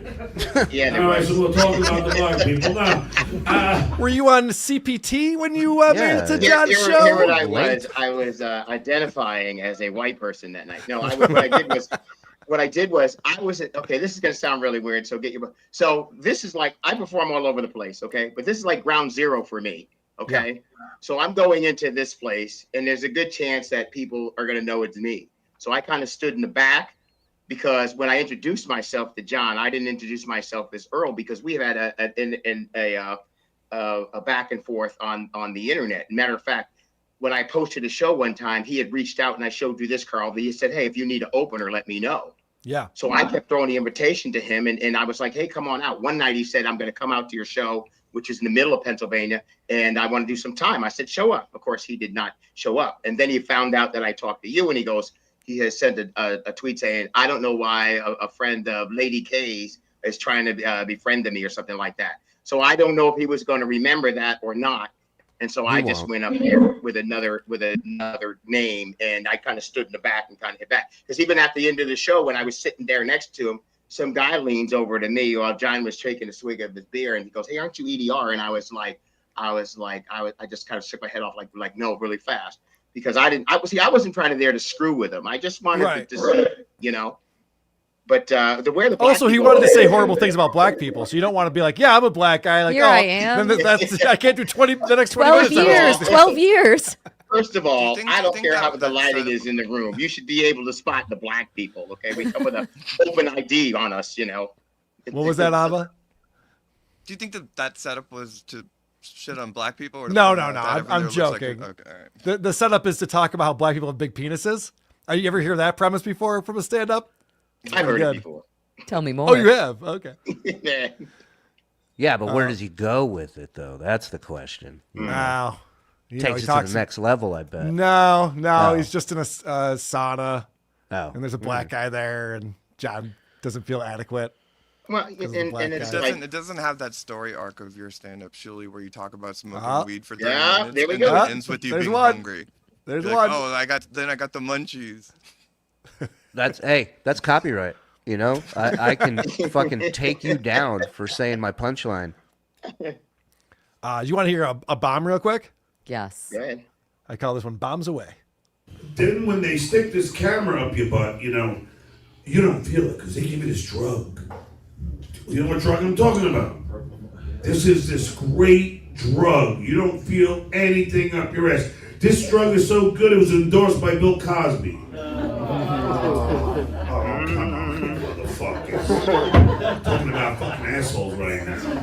And speaking of assholes, this camera that's up your ass, I mean, this thing's seen more assholes than a Scientology convention. Let's go!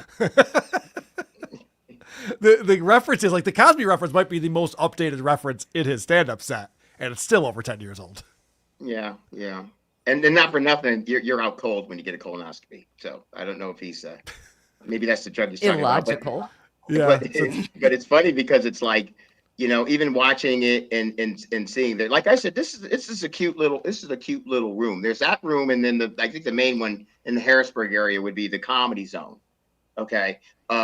But like I said, this guy puts together a nice little room. So I think there are more people out there that when it was papered, they might have just said, oh, well, we're going to be able to go see a comedy show that we don't have to pay for. So I don't know, you know, like a lot of people haven't probably heard a lot of the things that he did, you know. Oh, yeah, no, it wasn't dabblers. Yeah. I mean, there were a few dabblers, obviously. That's why we're listening to it. But no, this is a papered room. People are there to have some fun. And John, what he's brilliant at is transitioning from one concept to the next while he's doing his stand-up routine. But anyway, it is, but I'm all into, you know, I've dated black girls. I actually, you hear the expression, once black, never back? It's true, I banged 2 black chicks and they never came back. Oh. It's a little clunky. Yeah, it is. It's like, Ava, what do you rate that on I a scale of 1 to 10? I'm saying if Rodney Dangerfield told that same joke, we would all be laughing. You all would be laughing. well, it wouldn't be it wouldn't be Rodney's he would my be favorite comedian. Yeah, he's great. He's great. Yeah, but If he's your favorite comedian, You know it's true. don't ever attach that shit joke to Rodney Dangerfield, seriously. ever. But even if that were true, Carl's whole point for setting up that clip was it's the transition that is a challenge here. And I think that a lot of the problem with John is the delivery. I laughed a whole bunch when Carl did his jokes. Yeah, not the way that you want to. Yeah, not in the way I wanted to. Okay, so what is this? I have to ask you guys. This is a joke with no punchline. I'm not even sure what John thinks is the funny part of this. But I'm Puerto Rican. I believe in I believe in an assimilation. You know, I mean, I think we should all just fuck each other, like hippies and no blacks fuck the whites, Jews fuck the Catholics, Puerto Ricans will fuck anybody. We don't give a shit. Why are there so many lonely guys here? Are you taking me, dude? No, my phone's right here. Hey.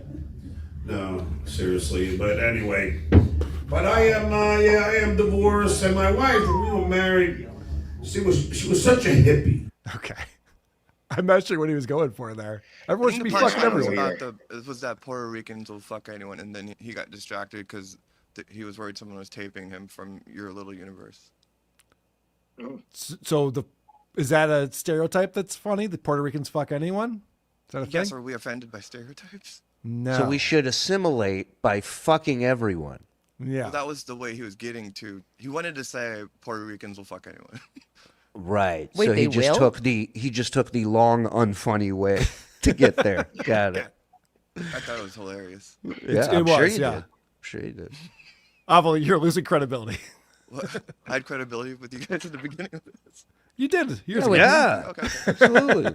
All right. So let's get back to some bombs. This is an ironic bomb right here. Like, for instance, she was 9 months pregnant. She insisted upon wearing a belly button ring. So I look like a fucking hand grenade. You don't get the... Ironic, amazing. it's a hand grenade joke and it doesn't go off. A hand grenade joke, Bob. Thank you for understanding why that was ironic. I like when guys explain their jokes. She was like, "Oh, you don't get it." No, I did. Well, you know what it is too, and this is, I guess, this is what I can see from it. It's like when you get on stage, you know, people want to like you. Of course, they wanna. They're Go spending on. their Like, Saturday night with you. They want to have a good time. They want to think they made a good decision. the actual problem now with the comedy now is like the media is probably forced about a good 60 to 70 people down your throat comedically constantly. And so now people look at comedy and they go, well, it's not one of those 70 guys. How good can they be? Okay. Do you get the sense that these 2 gigs he just did that the audience didn't like him by the end of it? No. I'll tell you right now. I believe they did like him at the end of the show, that Saturday night show. What I'm saying is like when you're on stage, you have to have a certain likability where, like, if you're making fun of making fun of your pregnant wife, it's like that's kind of hard to take. And John's personality comes across. He's not like a Matt Rife, where Matt Rife says some horrible things to women. They're like, oh, they laugh. You know, it's like, wow, this is He can't do it. No, because that's the thing is he's totally being himself in that room. But like, if he like, well, he's got to be somebody else that he's playing to in there, I think they would laugh about the pregnant stuff. I think. I'm sorry. Go ahead, Lucy. I was going to say, I agree. He is totally being himself in that room. And I think that one of the things that I struggle with a lot about his podcasting style, which I'm now hearing a lot also in this stand-up style, is that he does this thing where he cares more about his haters than he does about his fans. And all you need to do is win over your fans and stop caring about your haters. Why stop your joke in the middle of it? Why get distracted in the middle of it in order to say, are you filming me right now? There's no reason to do that. Just ignore it. And if you're really, really great, then yes, people will come out of that room loving you and having had a great night and having been happy that they went to your show. But if he can't ignore it, then either he just... If he can't ignore it, he should stop doing it. Or he confronts it. He should, but if he can't ignore it, then he shouldn't be doing it. When you can't handle the heat, you need to get out of the kitchen. And I know that that's a really dumb thing to say, but it is so incredibly accurate here. But don't you feel stand-up comedians, like, it's an interactive thing? Like, sometimes you read your room and respond to it? I don't know, because I've never done stand-up, so I would defer to Shuli or EDR on that one. Well, not Shuli, but maybe EDR. Well, I can tell you, I've come out where there's people, single guys, and I don't assume they're all recording me. I just assume they're sitting there watching the show for some reason. If there was a Shuli verse, like a whole universe like this, and you think there's not? It's not the same. And you saw someone in the audience that was taping you for, deviant purposes, would you just be able to get that out of your mind, or would you acknowledge it and talk shit to them? Yeah, I'd move on at some point. Would you acknowledge it? Would I acknowledge it in the moment on stage? Maybe. But you be can funny about it. Yeah, you can acknowledge it without letting it distract you from your joke, I guess is the point. The point that I'm making is that if he cannot handle it and move forward with the set, which is a detriment to the people who actually care about him and support him and might want to be his fan, that's a really weird choice to make, is to focus only on the hate. I don't understand. Can I say something? And I don't mean to be throwing Shuli under the bus here, but Ava's whole take so far has been, wow, everyone's really mean to John. And isn't that sad that everyone's beating up on John? And she doesn't realize, while she's beating up on Shuli, that Shuli has a ton of haters. He has so many detractors. And Ava's just like, yeah, fuck that guy, but I like John. It's like, you don't see that that's the same thing? I thought that our conversations about how much I hate Shuli were private, Carl. I didn't throw you under the bus. And guess how many of the haters I've sued? 0. Right. I think you're equating me, like, defending him doing something with what I think. He doesn't even, with the just do it thing, want to say it's gay. I feel like I'm much more crude about all that. Yeah, I don't care about that. Yeah, so but you literally said you feel bad for him because everyone's beating up on him. And he had a bad childhood. I feel bad for him. I said I empathize with him and understand why he makes Isn't that a synonym? Huh?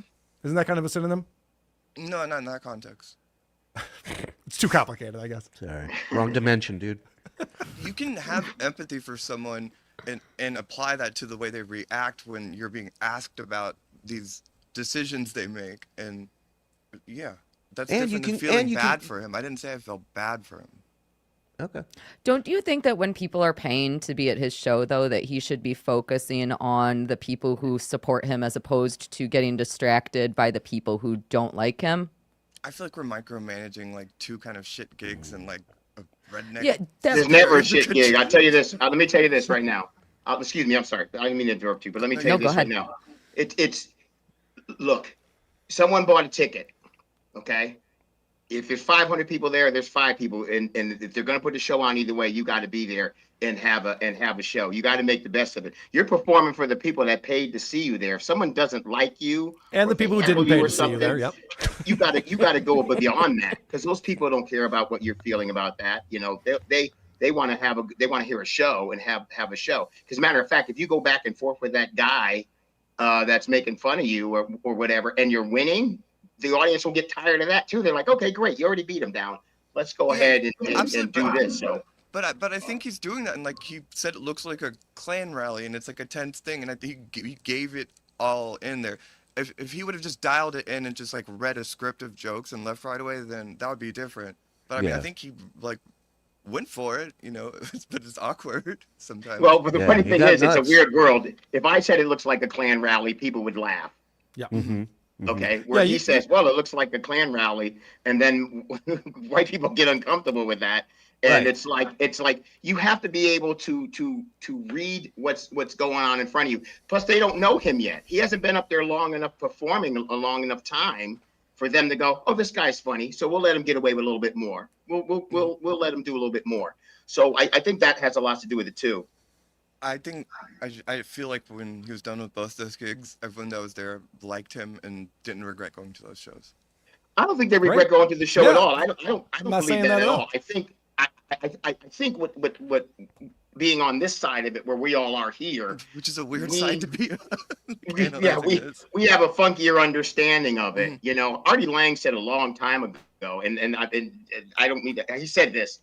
He said, you know, hacks kill, because they go out and they just go. So if you go for that, the bottom feeder or something, like, whoa, you're still fucking, and it's, I mean, you know, people are gonna go, oh, that's cute, okay. You know, so I think it's a matter of that. It's about survival. At the end of the night, people like them, and that's fine. But you know, he's not the best stand-up around as he claims to be. That's the part I think everyone else has a problem with it when they listen to him. Yeah, he could be more modest about his stand-up. That would go a long way. That's what I was thinking about assessing it, was like when Fred and Artie got in a disagreement about Shuli's racist comedy, and Fred was saying, well, no, if you got to laugh, you got to laugh. And I think that was Sal. Sal. But Yeah, nice. not I Sal's feel like we're comedy, trying to micromanage a little bit here. But go ahead, Carl. You were saying? I'm sorry. Yeah. That wasn't clever. John is not there to tell jokes. He's there to party. Listen, I have fun. I'm here to have fun. I'm here to drink and party with you all. Capiche? Yeah, go! He turns into podcasting, John, from time to Yeah, time. That's all he knows. You know he's what not that is, writing. though? Yeah. What's that? That's trying to see if there are any women in the audience. That's what you do, like when you perform on the road back in the day, when I thought I had some kind of game, and you're at the theater, you go, hey, where's the place to go? And they go, oh. And someone would yell out, maybe like a gay bar and everything. People would laugh. Go, no, seriously, where's the place to go? And they say, oh, there's such and such a place. And then you say, that's it, I'm going to that place. And the reason why you do that is you go to that place because when you walk into a club where no one knows who you are, or what you did or anything, you got the same chance of meeting women as anybody else. But if you go into a place where your audience has already seen you and know you, you have a better chance of meeting people. You're going to explain to Shuli and me how easy it is to hook up with hot chicks when you're famous? I mean, we know this. No, I mean, but it's the stage game is what it is. Save this for when Ava gets back. What are you wasting this on us? Are going to hang and have a good fucking time. You hear? Yeah. But it is cold here. Oh, he's doing dice. And by the way, Yeah. I almost hit a deer. Okay. Listen to this. I listened to this earlier when I was pulling these clips. I have no idea what this joke is. People react to it, so I'm probably the idiot. Okay. So listen closely and tell me what this joke is. I almost hit a deer. These fucking deers. This thing was fucking I think it was blind. I almost hit it. And I thought that would be a bad idea. Hey! Well, I got to be honest. It's making me feel really good about the deer joke I have in my act. I feel so much better about it now. What the fuck? What was that? Can someone explain this to me, please? Like idea. You know. Fuck. Yeah, it's. Oh no, that's what I thought it was. Oh no, I gave the benefit of the doubt. Like there must be something that's over my head. That's what it is. It's a play on words. Yeah, I can't defend that one. Hold on, let's listen to that again. Hold on. I almost hit a deer. These fucking deers. Now we're getting somewhere. Thing was fucking. I think it was blind. I almost hit it. And I thought that would be a bad idea. Hey!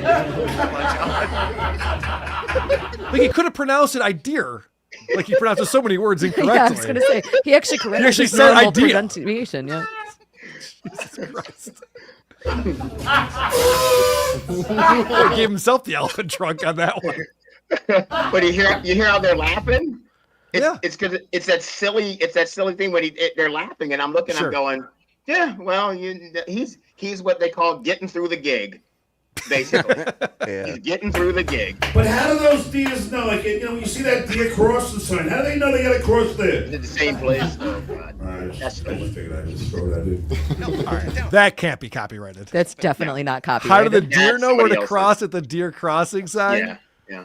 I think that you could probably find this whole set in this order somewhere else, just by Well, happenstance. Brutal. Heads up, EDR. I don't know if you're gigging this weekend, but I'm looking on John's copyright list. Let's give it up for the troops. You can't. That's off. That's off the list.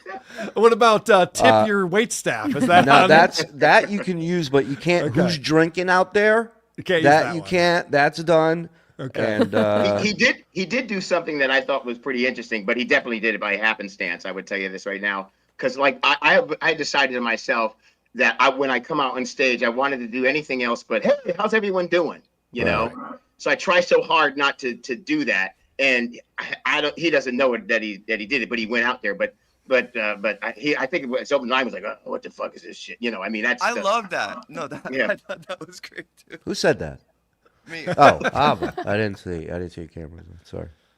Let's get back to roasting the lonely guys. Fucking everybody here is weird. I mean, look, we got fucking 4 fat lonely guys here. This is fucking bizarre. Pretty good stuff. Like this when you have a certain type of crowd, sometimes a smaller crowd than the room holds, the interaction with that crowd is a million times better than material. Like they want, like they see it's not sold out. They see there's not a lot of people. They're uncomfortable. And if like you drop all those and you're like, Jesus Christ, I don't know what this turnout's all about, and then just start talking to them, they appreciate that. They know you're going off script, and they know you're working with what Especially what you're when you come up with things like, look at these fat losers over here. right. It's a pretty good Lonely joke. guys. Listen, you better be in halfway decent shape if you're going to start calling people, going after their physical traits. I mean, Yeah, I did see some video of shirts being pulled up, but I'm not going to play that on here. Almost 2,000 people watching live. Thank you so much. Hit like, hit subscribe, and we're going to get back to our super chats and super tips. But first, I want to do a joke about like John's not sure where he is in the world because this is such a podunk town that he's in. It's getting cold out. It's getting cold here in fucking Hershey, Pennsylvania. It's getting cold. Is that where you are? Close, almost. Yeah, Grandpa Jess, I think he wants you. The big fat fuck wants to eat another bottle. No, I was once at, you guys what do you guys do for fun out here? Besides tipping cows? Holy shit. Lost his train of thought completely. Where are we? It's cold in here, right? Hershey? Yeah. Well, what Johnny Boy didn't know was right down the street past the hotel is a huge casino. So there's a other things to casino do besides there. tipping cows, is what you're saying? Yeah. It's also like a there's park. cows out There's a that pretty way. big park in Hershey, Park Pennsylvania. down the other way. Yeah. I mean, and he's about maybe 10, 15 miles from Harrisburg. But Yeah. I just thought that was funny. He loses his train of thought. He goes, Jess, I think that guy wants another bottle to eat. I think that we can all make a relatively good assumption that was probably Tio Hank. Yes, I'm assuming it was Tio Hank. And that he is getting very distracted again, and that again he's losing his the place Kevin in his Brennan joke. thing. He needs to knows- just ignore that. Right. I might enjoy some of these jokes. That might be a stretch, but I would be more likely to enjoy jokes like this if he could just get through them without hemming and hawing before he gets there, because he's so distracted by the fact that there's a couple of haters in the room. Yeah, He he's doesn't so need to worried do about that. Kevin Brennan watching He this doesn't need to do stand-up that. set and clowning him on MLC. There's the Tio Hank mention at the beginning. It reminds me of this video of like this singer who the cartel didn't like. He was doing a concert, and they had somebody pass a note up to him while the concert was started, and it read the note, and it was like, "We're gonna kill you after the show," and then he had to close the note and continue the concert. And how did he do? Song. Huh? Oh, it's true, and they got him too. There's video of the guy reading the note. Like, Oh man. oh yeah, that's what that felt like. Here's a quick one. I just love this transition because John does these jokes about being in Las Vegas in July and how he had to pee in the pool to cool it down because it was so hot. But the transition to this material is fantastic. No, I mean, don't you guys like to go to Las Vegas? Do a little gambling? Nope. Not a single person was interested in going to Las Vegas. They're close to a casino. They don't care about gambling. All right, real quick, and then we'll move on. I have the whole squeegee bit. I'm not going to play the whole squeegee bit. He added a couple things. He added a couple new elements to it, which are interesting. But again, getting back to the Tio Hank element, this really threw him off. But, listen, I got some pictures and DVDs if you want signed. And Yeah. I mean, I'll hang out at the bar if you want. I mean, I'm a loving soul. I like to hang and party. I got a billion stories about Stern, Leno, and everything else. Go! Go! But, okay, I'll end with this one because it seems to be my favorite closer, if you will. Only. Squeegee bit. Are you gonna fucking sell it, right?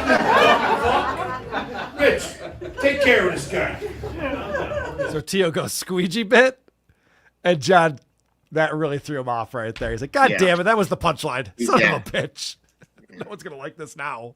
There was one of 10 to pick from, and you guessed that one? Unbelievable.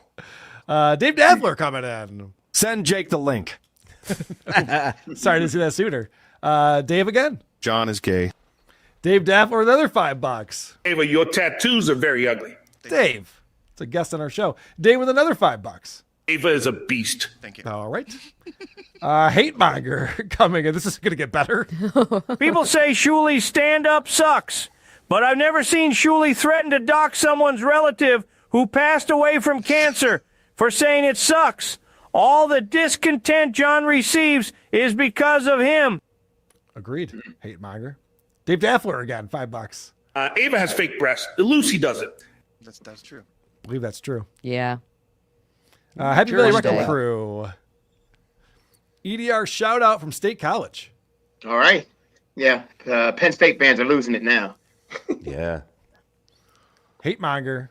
Ava, you're not fooling anyone with this pseudo-intellectual bullshit you're trying to pull. Even if you're sympathetic to John, you have to agree that he always overreacts to every perceived slight. I'm not trying to pull any bullshit. I'm just telling you how I feel. But do you agree about the part of him overreacting? I never said Would he you- didn't overreact. I was trying to Right, that wasn't contextualize the- it, but you guys that don't let wasn't me the do question. that. But yeah, of course he overreacts. I would argue a lot of you would overreact too in the same circumstance. What the fuck is that supposed to mean, bitch? Sorry. Hunter Duke says the only person I can think comes close to being Dr. Steve is Jesus himself. Fuck John. I can't think he can lower he does this BS with Dr. Steve again. I'm sure that made sense when he typed it. But I hear what you're saying. I think he meant I never think he can get lower. Yes. And yet he does. Yeah. Yes, that's correct. Hunter Duke, the man who's filled half of my closet. Yes, me too. Thank you very much, sir. Clyde coming in. Ava and John represent the typical modern leftist worldview. There is no objective right or wrong. Victimhood is the ultimate currency. Logic becomes viewed as oppression. Things are complicated because everything is viewed through the lens of the victimhood scale. Simple answers become impossible, especially when it's convenient. In Ava's eyes, even what John is doing to Dr. Steve is fair game because he is helping the oppressor. Welcome to the 2025 college commie mindset normies. Good points. Hate monger coming up. I've known Dr. Steve since the mid 2000s, and even with all this crap John pulls with him, he'd still bend over backwards to help him. Dr. Steve is a saint, and that's why a lot of people hate John. That is true. That is very true. Ghost Crusaders TV coming in. Let's be honest. This is all because this fucking dolt can't stand me or my fine-ass real woman of a girlfriend. He hates you all because you are all my friends, and he hates my stance on the men tally ill. Yeah, this is not thinking John is a great person. You want attention, so you go and bash my friends to side with a nincompoop, a dullard, a goofy, drunk, subhuman piece of shit. I'll buy you a one-way ticket to Palestine. Allah Akbar, motherfucker. Anthony, that was a bit much. Why not just call her a hairy dog that you wouldn't fuck instead? That would hurt her. I like I that. remember John beating women. I like Rob and Anthony having this out. Yeah. You don't get to see that very often. Takedown DDT coming in. Ava, they're telling us you and your mental illness have to go. Is that true? Producer Chris. Is that true, Producer Chris? He's the producer. Captain Cheese. Ava says it's weird we know about John's cats and his filthy couch. We know this from his show. Carl and us are all weird for watching John's show. I recall a covert house cleaner videotaping the inside of his house and leaking it to the Dabbleverse. Just because FK Mommy is Latin doesn't mean she's his house cleaner, okay? Good point. Yeah. Racist much? Jesus Christ, Ava. Hazard Forward coming with $20. Carl gives me endless amounts of shit about speaking into the mic. Ava, speak into the mic. I'm a thespian. Sorry, jackass, we couldn't hear you because yet again you didn't speak into the fucking mic. God damn that Adam Bush. Why does he hate the mic so much? That's my favorite thing. Mark Davis. Shuli, call Ava buddy or pal worked on John. She is my buddy. She's been my buddy long before she was John's buddy. That's true. Clyde coming in again. As I stated earlier, Ava is a modern commie. His refusal to answer simple yes or no questions is a deflection strategy often used by people like Destiny and Hassan Piker. They do things like this because they have no desire to find the truth or common ground. Disagreement is a personal attack and will be labeled as violence. Their only goal is to win. I think they're talking about you guys. I was asked why I changed my mind about John, and you laid out how you used to go on your show and all of those things. So I was answering that question.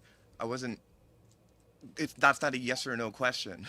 Are you a communist or not? Just answer the question. No. Anonymous coming in. Ava is doing great. Now, after this show, everyone will pay me to make fun of a stupid ass on stream. Skull. Captain Cheese again. Ava says Shuli stalks Stuttering John. Does Ava consider watching a public YouTube stream stalking? Am I stalking the five of you right now? Nice tits, Lucy. Thank you. Thank you. Hate monger. Ava and John are codependent, mentally ill slobs. It makes sense that they're drawn to each other. Howard's learned a lot from therapy. Codependent. If you haven't checked out our Howard Stern coverage from this past weekend, it's up on our YouTube channel. He was interviewed by Andy Cohen, and actually there were some very interesting things about therapy, and Howard admitted that therapy ruined his show, which is something that I've been saying for years, but Howard finally came out and said it. That was a great segment. Thank you, buddy. Yeah. D. Bryant. We're doing a bonus show tomorrow, by the way, with Shuli's best friend, Monique from Radio Gunk. Well, tell her I said hi. I will, because Howard had J-Lo on his show, and Howard even went to the studio. He drove into Manhattan and went to the Sirius XM studios because J-Lo is such a big get in 2025 that he was very excited. And Andy Cohen got him. Yeah, he had her before that, but oh well. D. Bryan says, Lucy, opinion on iDubbbz and Anissa, shit or garbage? Gotta be both. Dang Lizard coming in.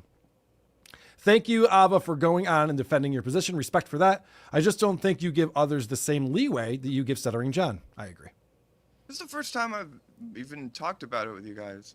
We're not going to be able to cover everything. Do you want me to list every aspect of that I agree with you guys about and where I give you leeway? I mean, nope. Okay. Ava is somehow more unlikable than me and John. This is Kumia country. Is that true? I know that I'm unlikable in Kumia country. $5 from Sean. Thank you very much, Sean. Love to see you, buddy. Hate Monger coming back in. Here's why John is a shitty comic. He's never talked about a time he bombed on stage. He always claims he was great. Every comic that I loved from the O&A days had stories about bombing. John acknowledged that he bombed a comedy show like last week when I was talking to him. Yeah, he actually said that he bombed in Vegas with Bobby Slayton and Jackie the Joke Man Martling, but then it wasn't his fault because the guy told him to use this certain material, and so he only had 5 minutes, and so it threw him off. And I was just following comedy orders. Yeah, so he probably opened that show. Okay, did, so they right, give him yes. 5 minutes. He's not going to, it takes a lot to grab somebody in 5 minutes, especially with the comedic experience that he has. So he can call that bombing or just not warming them up, Duke Dingus McFirefart's coming in. When did Hootie start doing comedy? Junk Food King. During John's joke about James Earl Jones being a stutterer, he not once but twice called the character Dark Vader. This mushmouth retard enrages me. Yeah, but he's not a Star Wars fan, right? He doesn't know anything about it. Oh, that's right. He has the poster on his wall. I think he was going for a joke there. Rygot says, Kaylee, want to be in GTA 6? Grand Theft Auto. You want in? I'm actually auditioning to do a video game voice work. Really? Yeah. Are you going to be the hooker that I pee on? Yes. Sweet. Ava, has John brought up possibly watching Jaws together if you two ever were to meet up? Or Has he offered to fly you out to Cape Coral? No. Oh, that's too bad. Has he Echo offered- Pineapple. Has he offered to buy you a beer if he's ever in the same town as you? No. Okay. We haven't really discussed any. Echo Pineapple, spin-off WATB, Shuli versus Ava, Israel versus Palestine. That might replace WATB on Tuesdays too on this channel. She's pro-Israel. She's not anti-Israel. By the way, thanks for reading my DM to you on the air, you fucking douchebag. What DM? What are you talking about? The one where you said Literally you read said my DM out loud on your show and made Yeah, because I thought it was interesting that you send me a DM out of the blue. We haven't talked, right? And you send me a DM out of the blue. You DM'd me like 2 weeks before that. Okay, you DM me out of the blue on October 7th, and you Yeah, said that's not out of the blue. It's October 7th, and it's about October 7th. Okay, you DM'd me on October 7th about October 7th, and you said, on this day, my condolences to you and your family. And I thought that was very nice. You And think then, it's so nice that you were mocked me for sending that on your show. Do you Well, think it's because- appropriate to read my DMs? well, can I finish what I was saying there? Yeah, what are you, Dr. Steve? You're talking about private conversations now on your show? So then you go on John's show and you ask John, a guy who has publicly trashed and posted pictures of my wife, who doesn't podcast, doesn't do any type of entertainment whatsoever, and you ask John, is Shuli's wife hot? What happened? I just wanted to show Lucy. I'm sorry, keep going. Is Shuli's wife hot? And I thought that was odd that you would ask John that question. I think it's a normal question to ask. Well, it's For a normal you. question. But Erupted angrily Yeah, into for reading my you. DMs.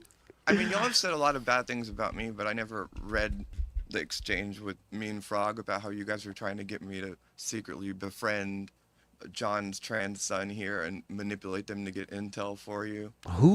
Frog sent you a message saying that? He called. He said, "Can I call you?" And y'all had just had a meeting, and then he proposed that idea to me, and then when I didn't do it, you coincidentally stopped having me on the show. I don't should've recall led with that. any of this. First of all, I've never. First of all, I've never. Hold on, I've never once. Yeah, I've never once included. We gotta get the Edge Files. Come on. But Carl, isn't that interesting that they? Yes, that's why I said you should have led with that. They were like, Right, It sounds like where's this Ava been? needs to come back. It sounds like Ava needs to come back. Yeah. But Love- hold on, love to have hold on, Ava hold back on. How the show. come this has never come up on John's show? It's a good point. It's even Because good fodder. Because I don't read personal things out. But Wait. so You I'm doing hate it my now. guts. You hate my guts. You hate everything I'm about. But yet you've never brought this up to John. No.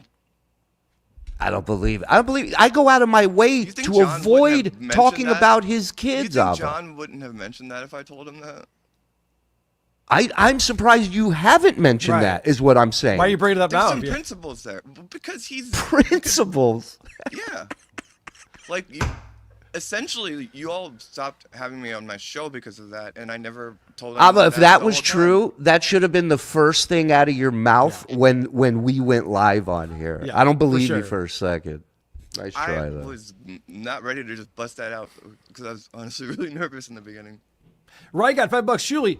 Shuli, do you and your homeboys own all the media, smoked Charlie Kirk, did 9/11, and now going to war with Iran for Israel? You suck, bro. I will say 9/11 was not them.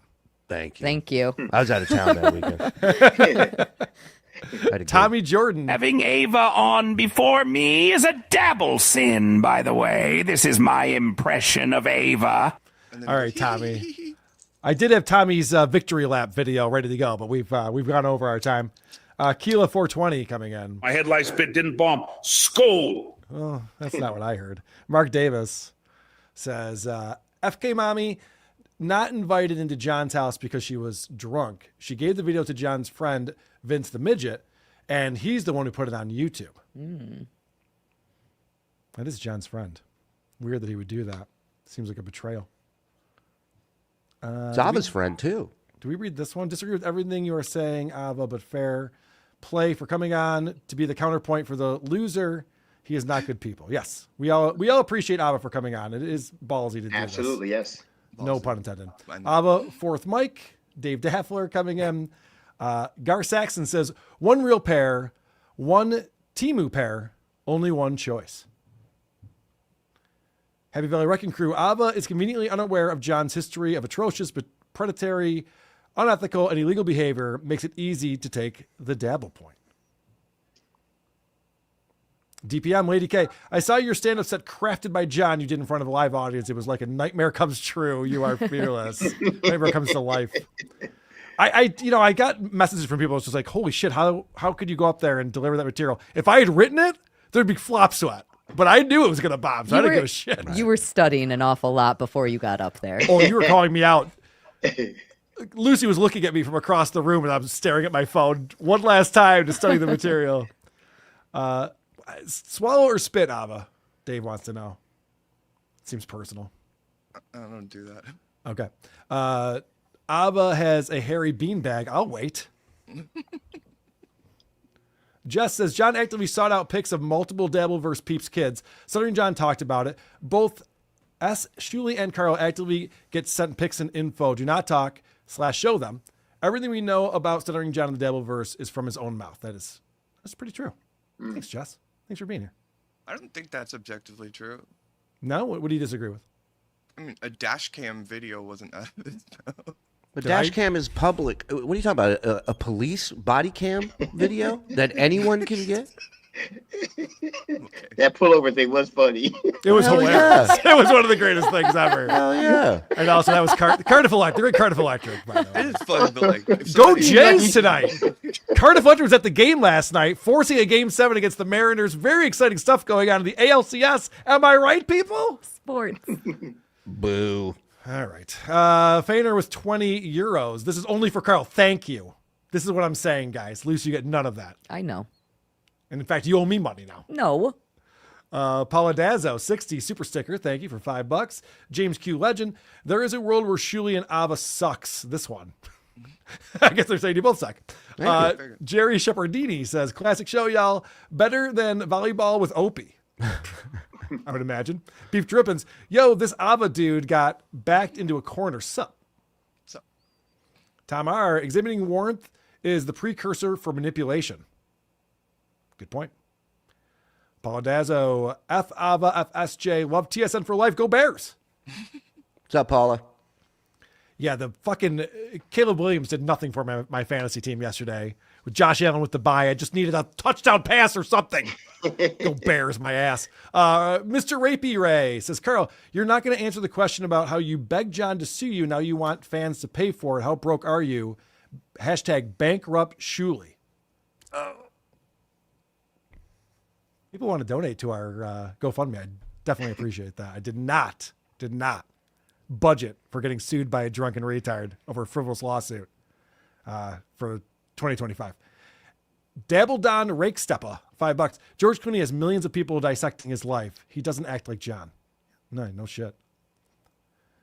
Susan's Unfound Clamp, $10. Why does Ava think people donated a ton of money in no time at all to oppose him? He is genuinely a cretin. Seems Ava knows no history and is only reacting superficially and is uninformed. I mean, the whole Dabble versus people trying to destroy him, so I'm not surprised that people were donated to that cause. Yeah, well, he's a shitty person. Johnny Knoxville, $5. Ava, if it wasn't for Shuli and Carl, John would be just another bitter old Hollywood has-been. John should be thankful to be relevant again. Dude, I'll let John know. And seriously, I've made John so much money. That political show he was doing, holy fuck! It was. Look at the super chats. It was brutal. You know what's funny, Carl? I think you have made him a lot of money, and even at one point, I didn't get to tell him this last night, but even through our when we had first started initially talking, it's like, dude, there's a theater around here that seats about 300 people. You know, if you're, I can talk to the guy and we can get you booked into that theater to do a show. And he never got back to me about it. So it's about, listen, if people want to come out and see him, then come out and see him. This is not a way trying to keep him from doing his thing. His personality is what makes people kind of want to come out and stare at him, if nothing else. What he should do? What he should do if he wants to sell tickets is call it DabbleCon. Preacher Bill says, Ava, we get it. You hate Shuli. You don't have to answer every question with hatred to Shuli. Get over it. And answer the Stuttering John questions, bro. I think I did. Antonio A. Fuck the guy. Shuli way funnier than Stuttering John. Not true. Santana MUFC says, the fact that Ava compares Shuli to Stuttering John in any way proves how nuts she/he is. The comparison is very simple. Carl says, Frankenstein is a different is the real dimension loser of nervous. here, huh? She said Shuli is the real loser here, in case anybody didn't hear that. Shuli, your kids still talk to you?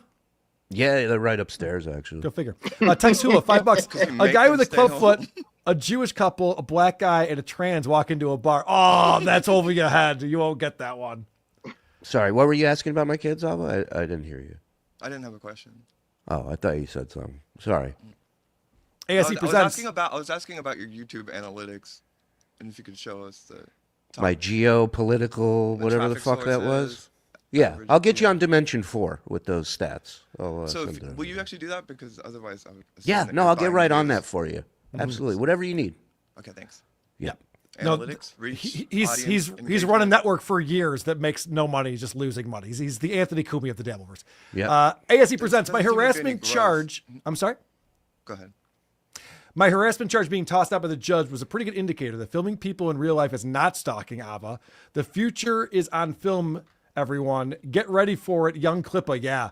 Young Klippa fought that, and that was fucking awesome. Oh, it's a very interesting case. So the Eric July thing, when he went to this event and he was filming and they called the cops on him and he got arrested, and then they just thought that he would just plea out like everyone does. They're like, all right, just, take this fine. He goes, no, fuck you. I'm fighting this in court. And the judge threw it out immediately. Wow. Good for him. Bullshit. Yeah. Good shit. I agree. Mexican Jew. Ava doesn't know ish about comedy. Howard and the entire Howard Stern crew absolutely loved Shuli's comedy. Let's go Dodgers. Yeah, Howard really seemed like he loved it when he was talking about the block party. And he was like, and Shuli does a set and, it's fine. But they're there to see Scott, the engineer.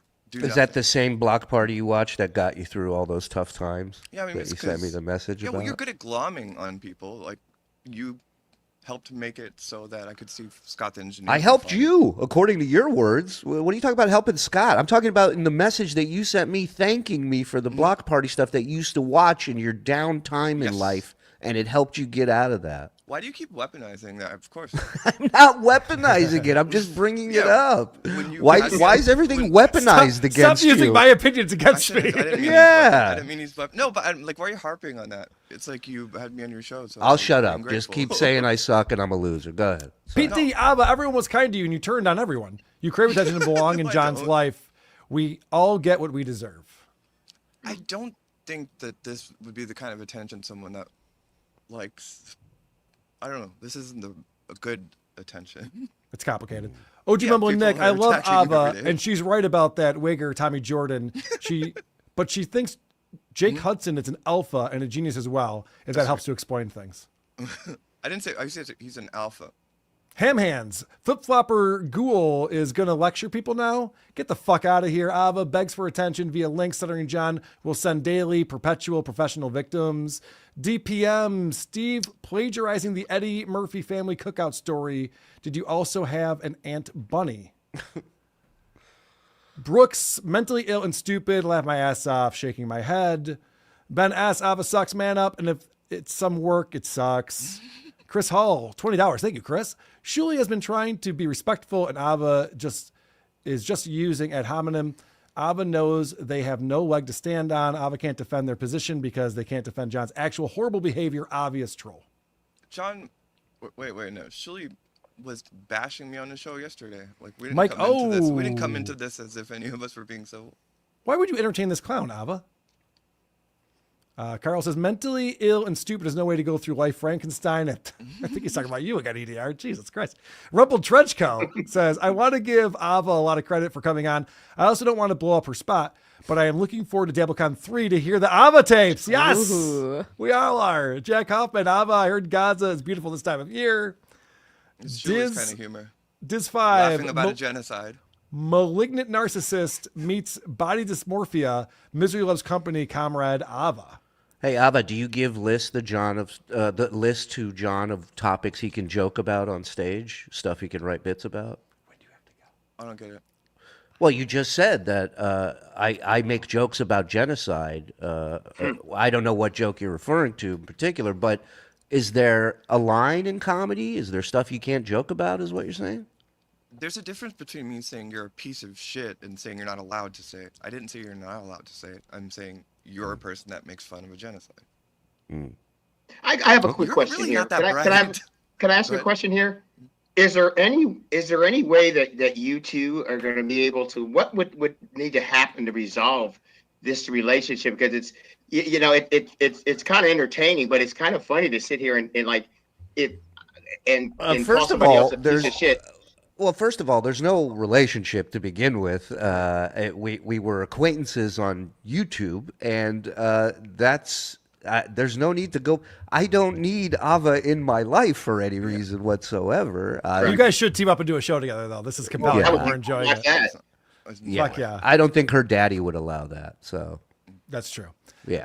No, he Chad, would fire me if I didn't go stalk John's kids for him. Stern/Robin told Stuttering John in the early 90s shows he dislikes women and anti-gay. He won't say trans women are real women, and he would mean he's gay. In his mind. In his mind. Good job. John made jokes. Good job. I'm sorry. We got to wrap things up. This is Steve Morton saying, in the spirit of the Halloween season, who does John, with all of his small stature, remind EDR more of, Chucky or the Leprechaun? That's a good question. Well, it's funny. I once I met him, it was just so weird to be able to watch and see it. But I think it's more. If I have to pick one, I say more the Leprechaun. Leprechaun, yeah, for sure, because of the face. Hi, Ava. Who'd win in the street fight, you or Drunky? Good question. John. Okay. Ava, do you own a copy of The Crying Game, you monster? Josh, Ava, you lost all credibility even from Shuli haters. Oh, no. Big if true. John's Bloated Liver says, Ava, name 3 good qualities in John. Oh, we don't have time for that. Skeletal photo. What I love about Shuli's show is nothing serious is ever discussed. It is escapism at night to relax and laugh. Ava is a stick in the mud. I understand that dynamic, and I'm feeling that anger from the people that want that escapism. Terry Nee, I was there. John did the best out of the 5 comics. I believe it. Cool. Terry Nee says, I did not. Oh boy. What I'm does this not a say? Reddit asshole. I'm not a Reddit Or a asshole. redneck asshole. Got it. I didn't say that. Kyle X Ava, when, if not, John turns on you for not saying what he wants you to say, will you take his abuse or will you apologize to Carl and Shuli? Hi, Lucy. Hi. That's not going to happen. Dabble much, $10. I liked Ava before, but she won't concede that anything John has done is not okay. Broken record, get rid of her. Do you get the sense that that's what I was saying? Yeah. No, we had to push you to actually say that like something that John did was not great, but I understand you're in a tough spot. You're John's co-host, and John is not like Yeah, have you got to be very kiss his loyal. ass. Yeah. Otherwise, he's not going to send you the link. We get it. Neelax, the deer was blind in Stuttering John's joke. Blind deer equals bad idea. Okay, thank you. I thought it. Okay. I was hoping it was better than that. Tony Baloney says, F this Antifa dude, but props for being on. Very good. Terry Nee, it's the state capital of Harrisburg. Oh, I remembered that person. John Tard's Dark Brandon shirt says, Shuli took the high road for years. Shuli's taking off the gloves. Now John's crying. Fuck Stuttering John. He did take the high road. I asked Shuli when he came on WTP if he wanted to talk about said Stuttering no. John, and he Yeah, said no. I know. Multiple times. Dave Laffler, knock it off. Stuttering John is not a comic. Reverend Rage. Lucy, you said Stuttering John does awful things. Was playing somebody's private recorded conversations as the pay-per-view awful? Would any of you like it done to you? Yeah, there's such an invasive, fucked up thing to do. All right, Let's call charge me. money We'll for record it. something. Yeah, well, it was extremely newsworthy. It's happened to a lot of people, a lot of celebrities. It's newsworthy in this little world that you've created. Yep. Thank you. That's a nice compliment. Terry D says, Discount Don Jameson will be a laughing stock comedy club, Buttfuck, Pennsylvania, November 8th. Shout out to you Discount. will. Yeah. Has anyone seen Ava and Clay at the same time? Yes, I'm Clay, and I'm also everyone else, too. John said, I don't care. I mean, I do. Today, classic. Passed out west. Dave Daffler, Ava, did you steal that couch from a funeral parlor? No, it's a sexy vintage couch. Tamale Hunter. Hey, a black guy. Ooh, fun. Oof. Yeah, it's getting wild over here on PDP. Chriselle, first frog messaged you, then it switched to a call in the next breath. You've lied probably about other chatters. They have receipts. You lied to John about Tommy being coached by Shuli on his show. I have the text and the recording of the call. Nice. Raggedy Okay. man. I look forward to it. I was debating giving this to you guys or hack the movies. Here you go, Lucy. Good. Boo, Tony. Tony doesn't need that stupid money. Thank you. Hey, Raggedy was man. that John just calling you a second ago? I heard your phone ring. No, John's not calling. Oh, I'm waiting to see. I'm waiting. Akumiasigay.jam. Caldor of Great Savings. It would be great that it would appear that most here just need to do the time warp again. I see what you did there. Suzanne's Unfountain Clamp. People aren't trying to destroy Stuttering John. People are laughing at him and reacting to his terrible behavior. Some people are, some people aren't. That's true. Dave Daffler, Ava is not attractive on any level. I didn't ask. Diablo Sandwich, I'm glad Keith Robinson recovered from a stroke. That's not Keith Robinson. Terry Nee, Dave Daffler knows his women. Alan Cruz, John and Ava support Jenna's genocide. Hi, Lucy. Oh, I get it.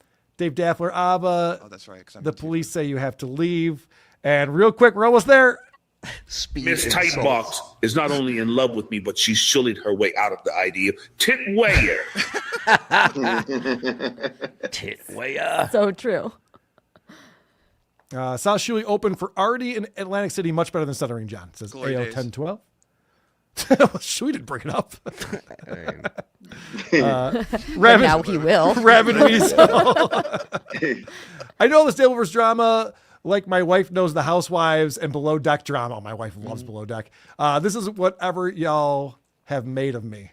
This is what y'all have made of me. Yeah, I know. We're all in it together. Take down DDT, $10. Maybe Ava's more of a chick than I give her credit for.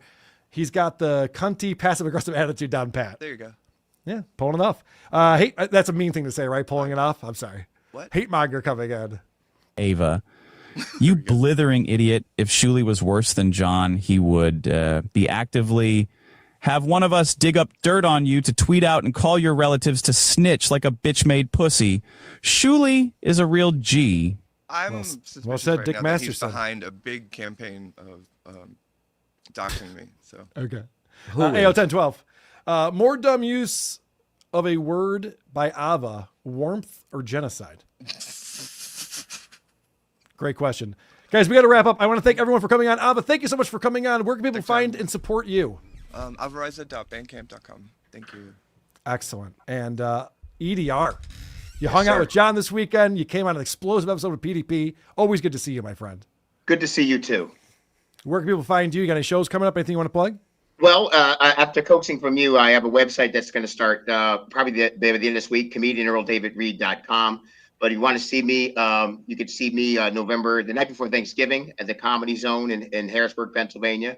Or you can see me at the Double Barrel Event Center on the 29th of November. And there you go. But follow that site. It'll tell you some of the places I'm going. And I really like performing because it's interesting. I did the Appel Center in York.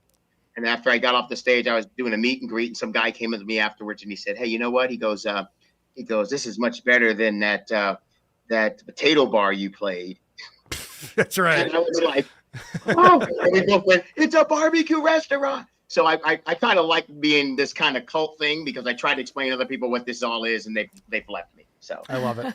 I love it. Thanks for being part of the Dabbleverse in the way that you are, EDR.